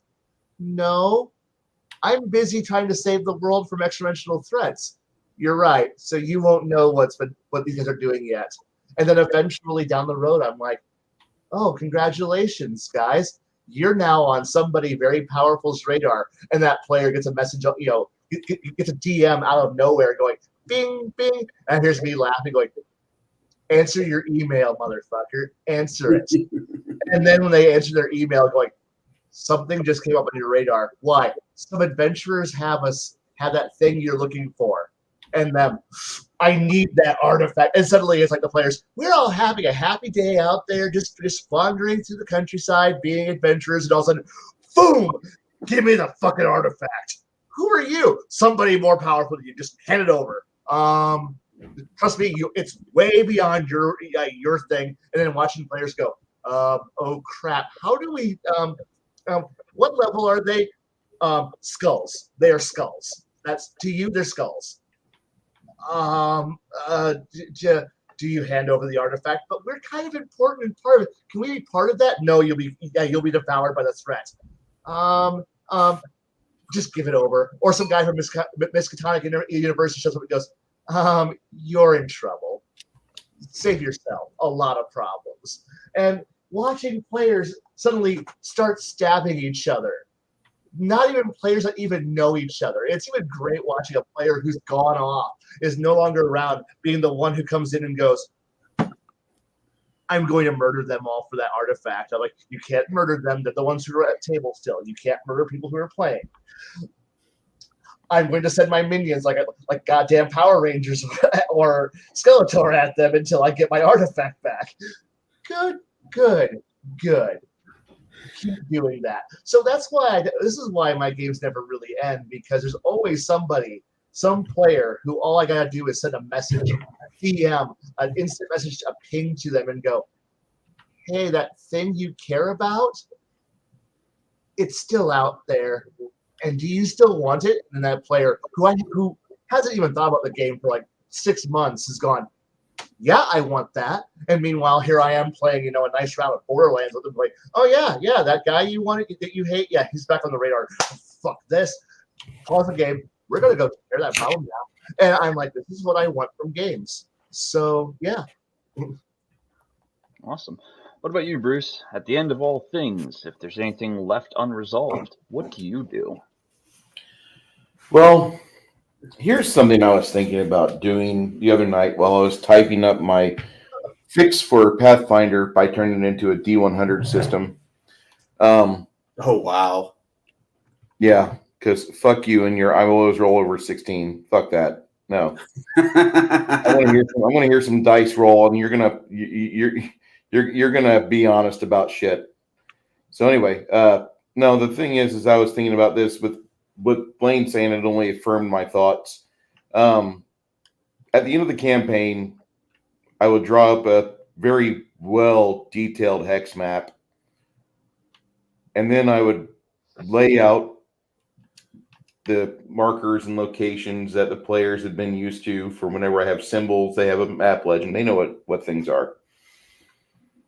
And if they wanted to stop adventuring, if they wanted to retire their characters and enjoy their pensions and their gold pieces and learn what an honorable, miserable death, dying of old age is, which it's not honorable. It's just you're gonna suck. You're gonna realize that there are way too many aches and pains for this shit. I would give them that. And if they said we want to keep going, I would put figurines on the hex map and say the map is still in play. It would be like having Kai come over for my Star Wars D6 game that I would run for him, and I would hear Max screaming at me from Alabama, from Floribama, as I call it. And after we'd played about 20 or 30 sessions together, and the players had enjoyed themselves, even made their skills go up a little bit, and they were good at it.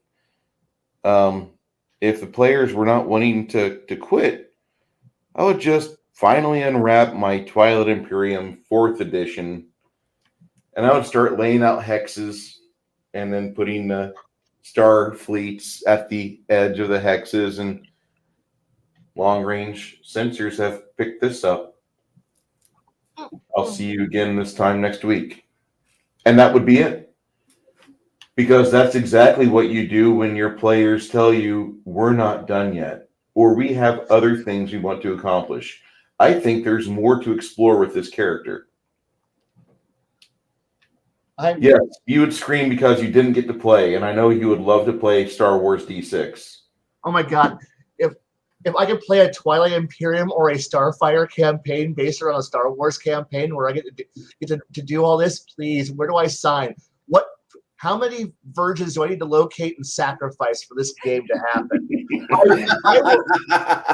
I will go to a gaming store with a chainsaw and start just murdering all the virgins. Do it on a Friday night, you'll get the group discount. Oh yeah. I want combo points. Give me this. I want this game so bad. So I would say that if the players, if you've ran out of the things that you want to do, if you have finished your game as far as you're concerned, you're happy with letting the players retire their 20th level, or they've paid off their debt to the hut that they borrowed for that starship that they needed at the start of the game, because you start off in 25K in debt or 125K in debt to a hut lord just for your crappy YT 13100.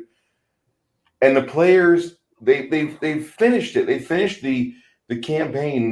The solution for everything was basically we blow up the Empire and stop them from doing chemical weapons testing on these peaceful planets, on our own planets. We do that. We stop it. But then the players are like, we want more. Then you as a DM are completely enabled and empowered to set up the game, no, you're not done then. Here's what we have on the future. And if you want to recycle old campaign threads and blow fresh life into them and make them actually invigorated and push the players towards things they're used to, your laser sword will come in handy. You, with your 8-die-6 of Starship Dodge, is going to come in really, really well for the party. If you want to do that to your game, go ahead. Please keep rolling. Please keep rolling the die, because really the game shouldn't end until you and the table collectively have decided it's over. You're going to have people that are going to perform attrition anyway. Somebody's got to move away. Somebody has to have a job, or their wife is getting transferred. You got to go get whisked off to Germany or something. It's going to happen. But while you're having fun with that campaign, do not stop.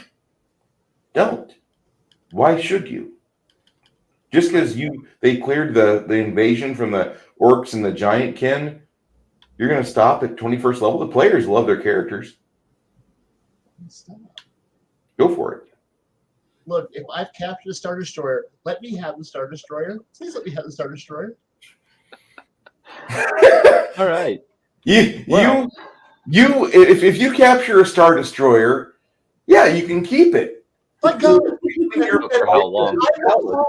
I will call in every single freaking Corellian clan smuggler organization, and we're going to turn it into a floating goddamn casino with guns. And we're going to float around there. And we are going to. It will be a Outer Rim campaign from hell. You believe it. It's fucking amazing.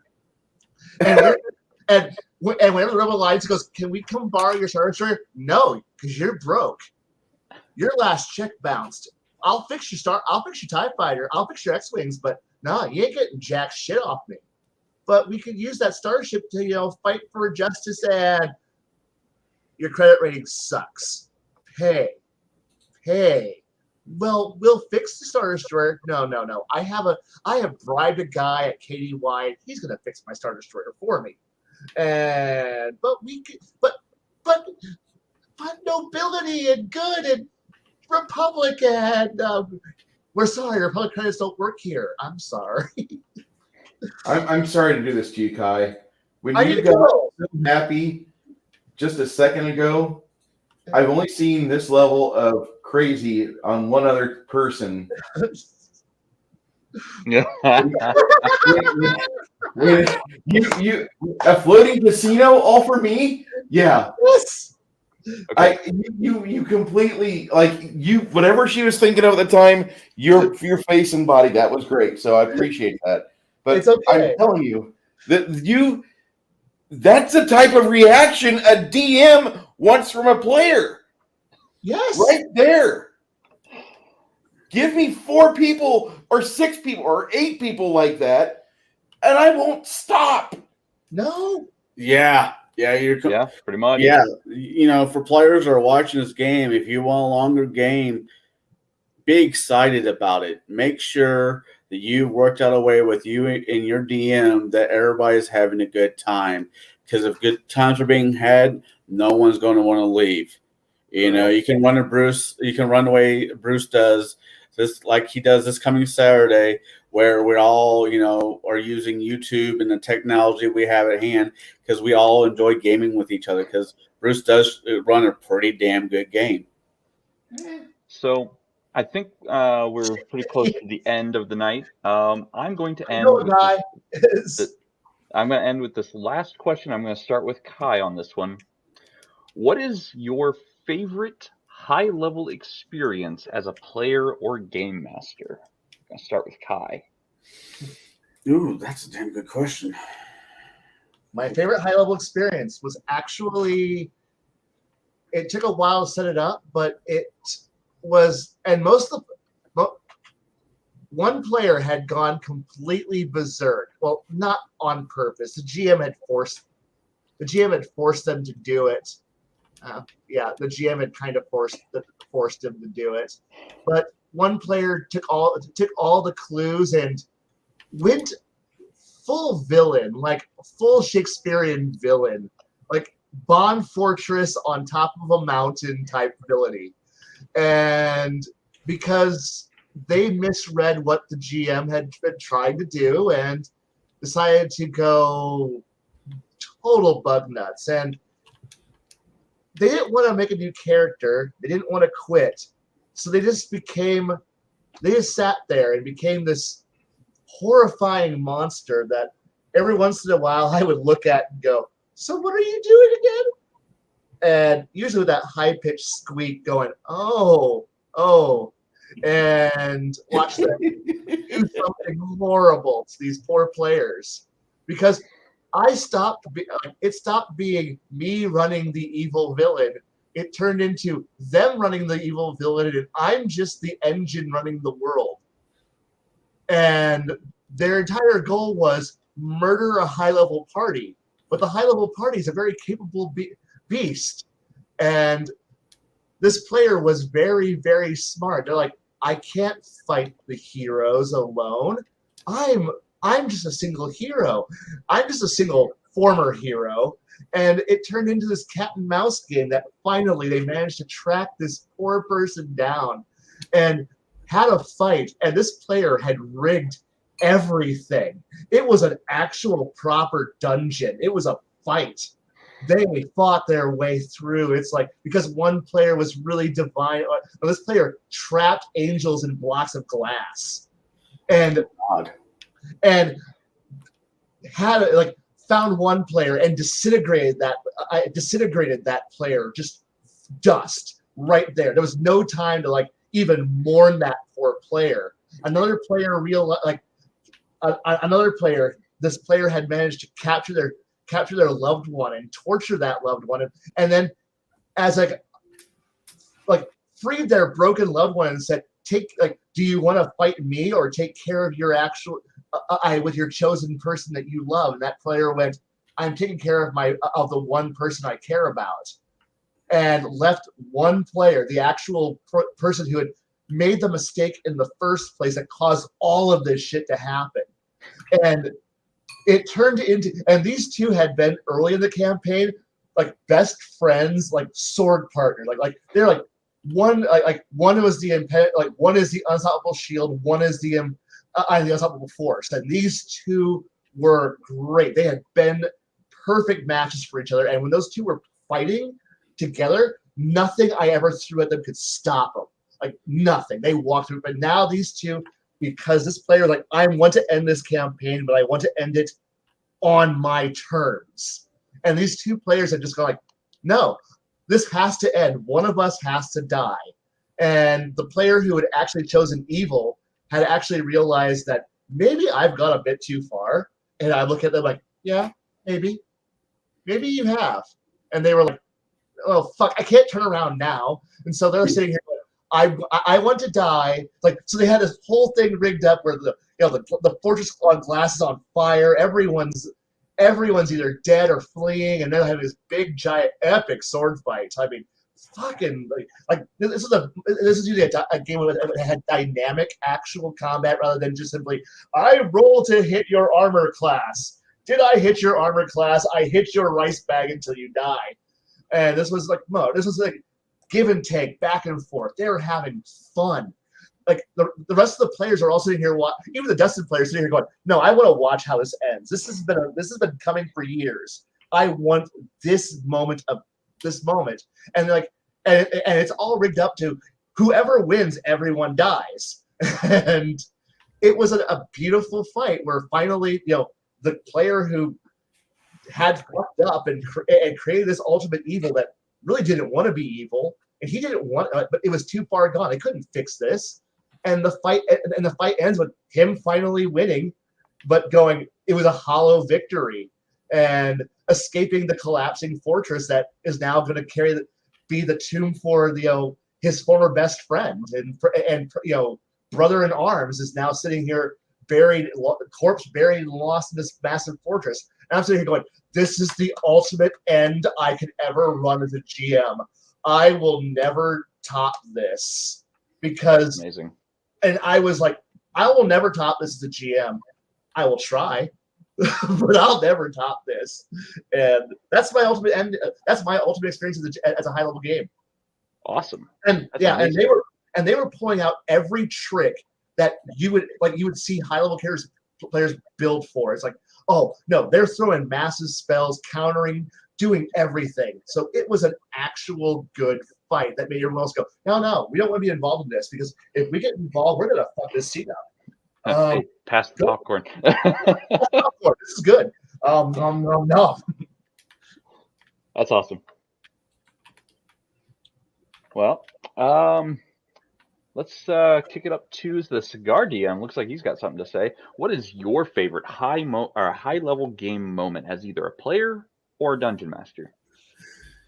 So we had this DM that decided to run his own storyline, and he was crazy enough to let me play Gunslinger, and we actually went round and round on how much damage does a gun do, and so forth and so on. And I was dumb enough to think that, I want to do something different. I want to be a saint. I want to be Saint Darian. The cigar smoking, beer drinking, gun toting asshole that's in fantasy. Because at this point in time, guns have been around in fantasy, but no good DM really wants guns in their fantasy, because guns don't fit in fantasy. If you want a ranged weapon, it goes to a crossbow. That's about it.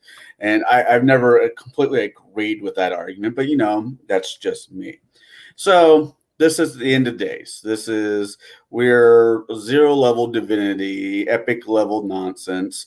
We're fighting not your basic dragons, but god tier, legendary, the origins of dragons. Fuck Tiamat, fuck Bahamut. We're talking the granddaddy of dragons, the ones that were the precursor to the pre-tame dragons that we have today. And for the divine things, I get to pick up.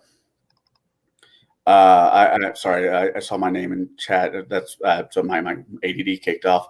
I had the ability to be a phoenix, not like the bird phoenix, but its powers of being phoenix.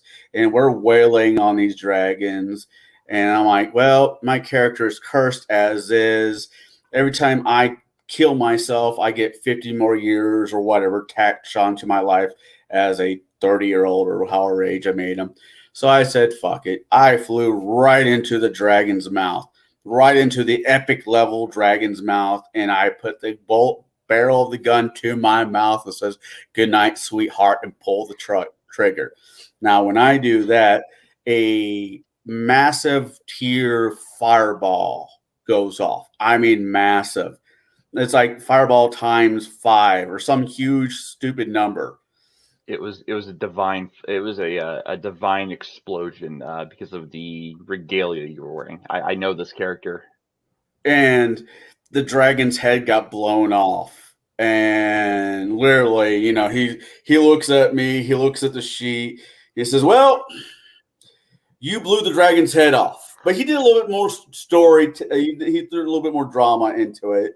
And for an epic level, I've yet to be able to, hey, by killing myself, by exiting creation with lead poisoning, actually exiting creation while using a bullet that already has fireball in it, so it multiplied by multiply.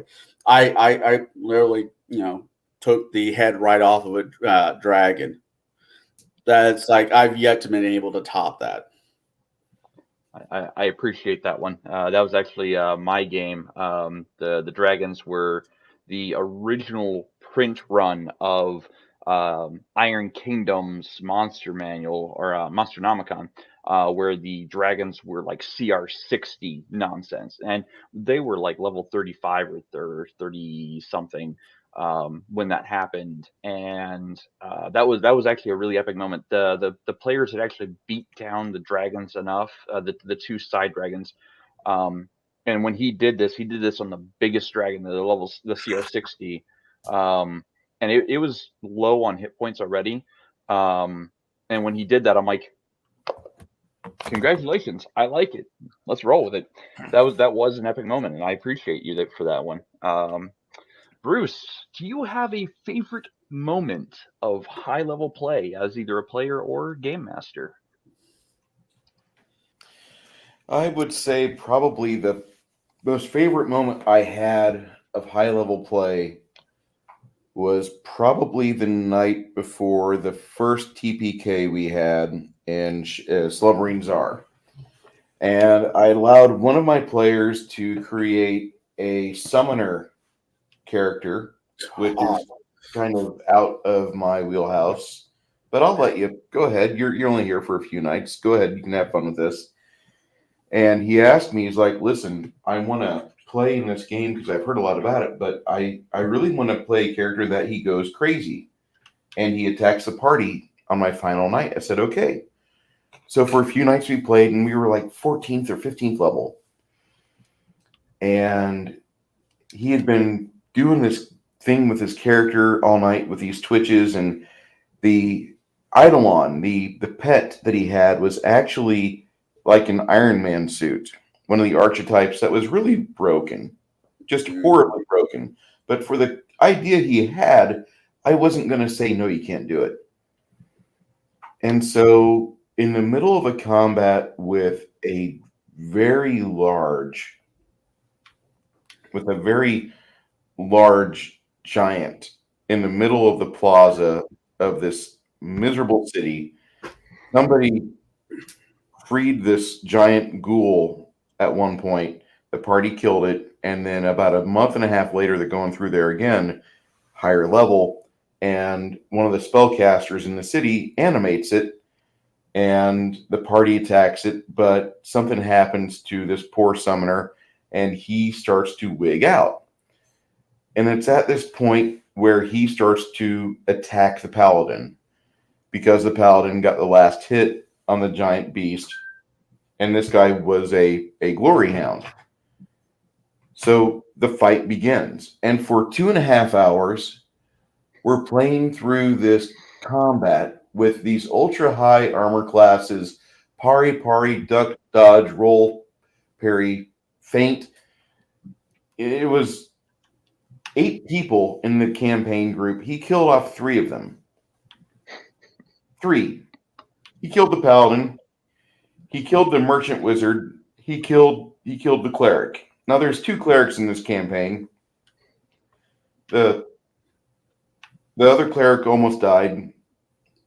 The thieves had to roll into position and try their luck at doing a flanking attack on him, which it was still really tough for them to roll high enough to where they could crack his armor. And it was like I said, about 2.5 hours from the point where he led into that paladin and he then critical hit for like 88 points of damage. It was OP. But for 2.5 hours, I was watching this fight go on, I stepped away, letting the players run initiative. And when I let them do that, I just became an observer, watching them interact with each other. And the player of the summoner was forcing them to role play. So I got to have my popcorn moment. And it's a very boring tale when I explain it to you in chat. But for them to just have fun, and at the end of that night, as they're sitting there atop the 4 corpses and there's only 4 people left, now they have to get out of the city because dusk is coming, and you don't want to be in that city after dark. I stopped the campaign there for the night, and we played 6 hours. I was pretty happy. Everybody was pretty happy with things, and they were asking if they were going to be able to resurrect 3 of the players that would be returning. I said, I don't know. We'll see what happens. And then the following campaign night that we played, I had a TPK because shadows were creeping in, giant shadows that do like a D8 strength damage. And I had 2 lucky critical hits off that, and it turned into a TPK, and the party was really upset with me as a DM, but I was really happy. And so it was just a rough 2 nights of that game, but as a DM, I got a chance to actually be an observer for once, and I learned a lot about how players want to role play because I didn't give them any structure. I let them have it all to themselves. And they got into that more than they had for the past 5 nights, where they were basically going through the motions and, oh, it's combat roll initiative. I'm casting these spells. I'm channeling positive energy. I'm doing this and that. I'm twiddling my thumbs.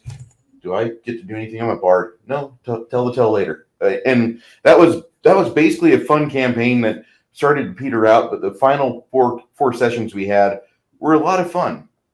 And so as a GM, that was probably my proudest moment for my players. I don't want to clap myself on the back.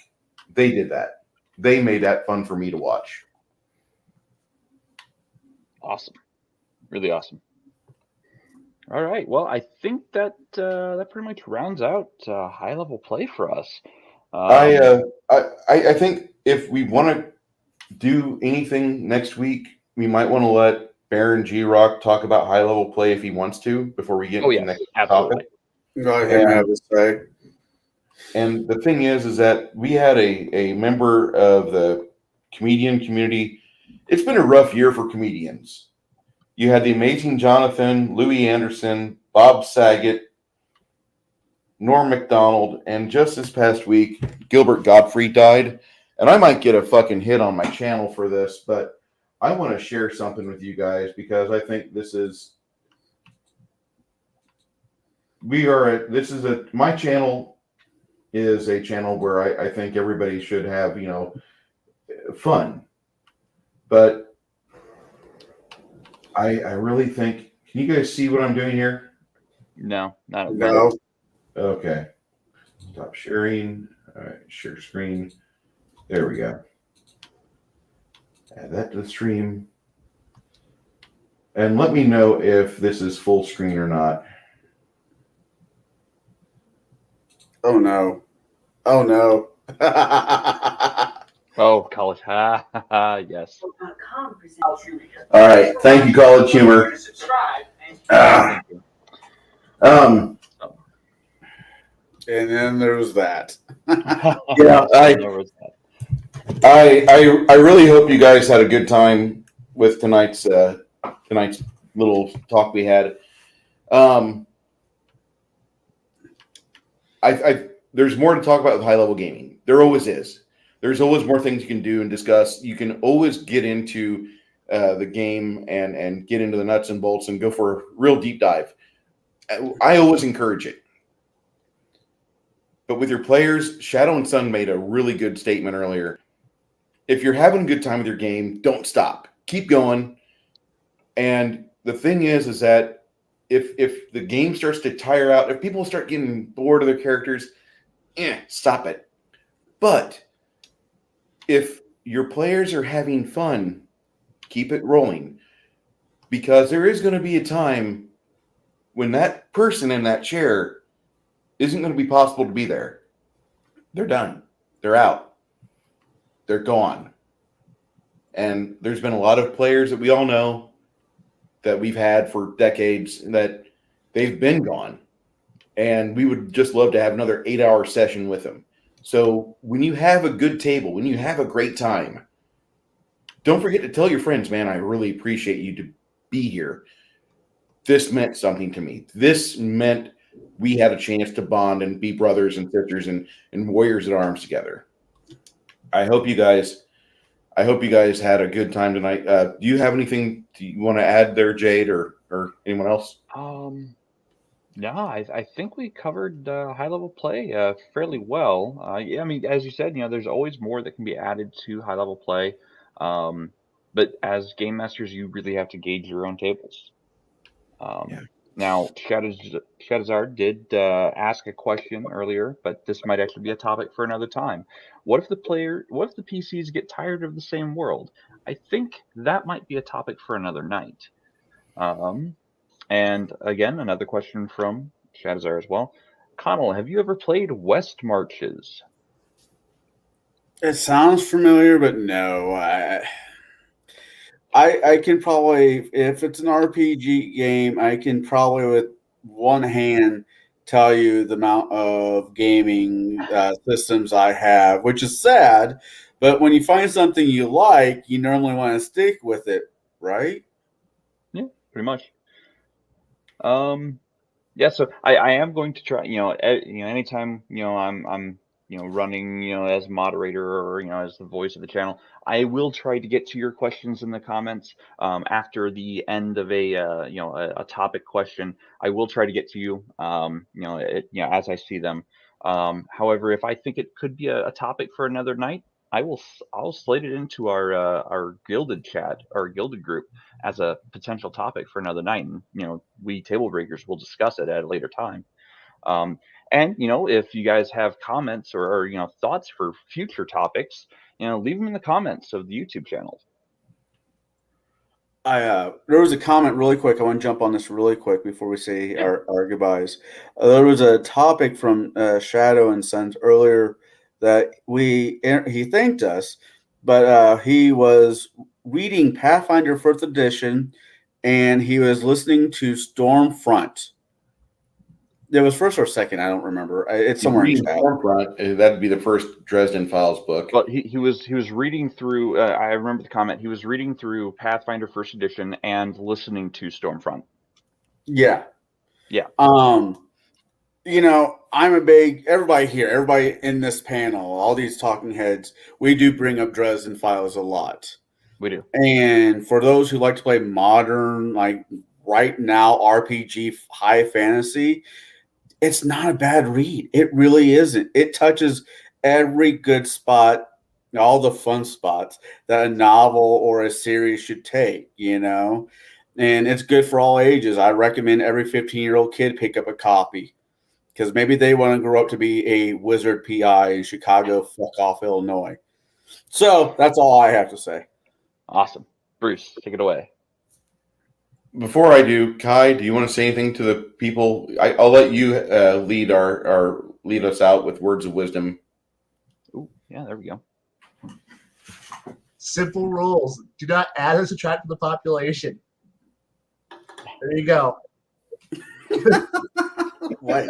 I think I've already failed. I have a kid. Shit. You have 1 week. You have 1 week till our next episode. Don't kill anyone and don't reproduce. There you go. Have a good night. Thank you, everybody, for the likes, for the subscribes, and for getting me over 400 subscribers. We'll be back next week. Thank you so much.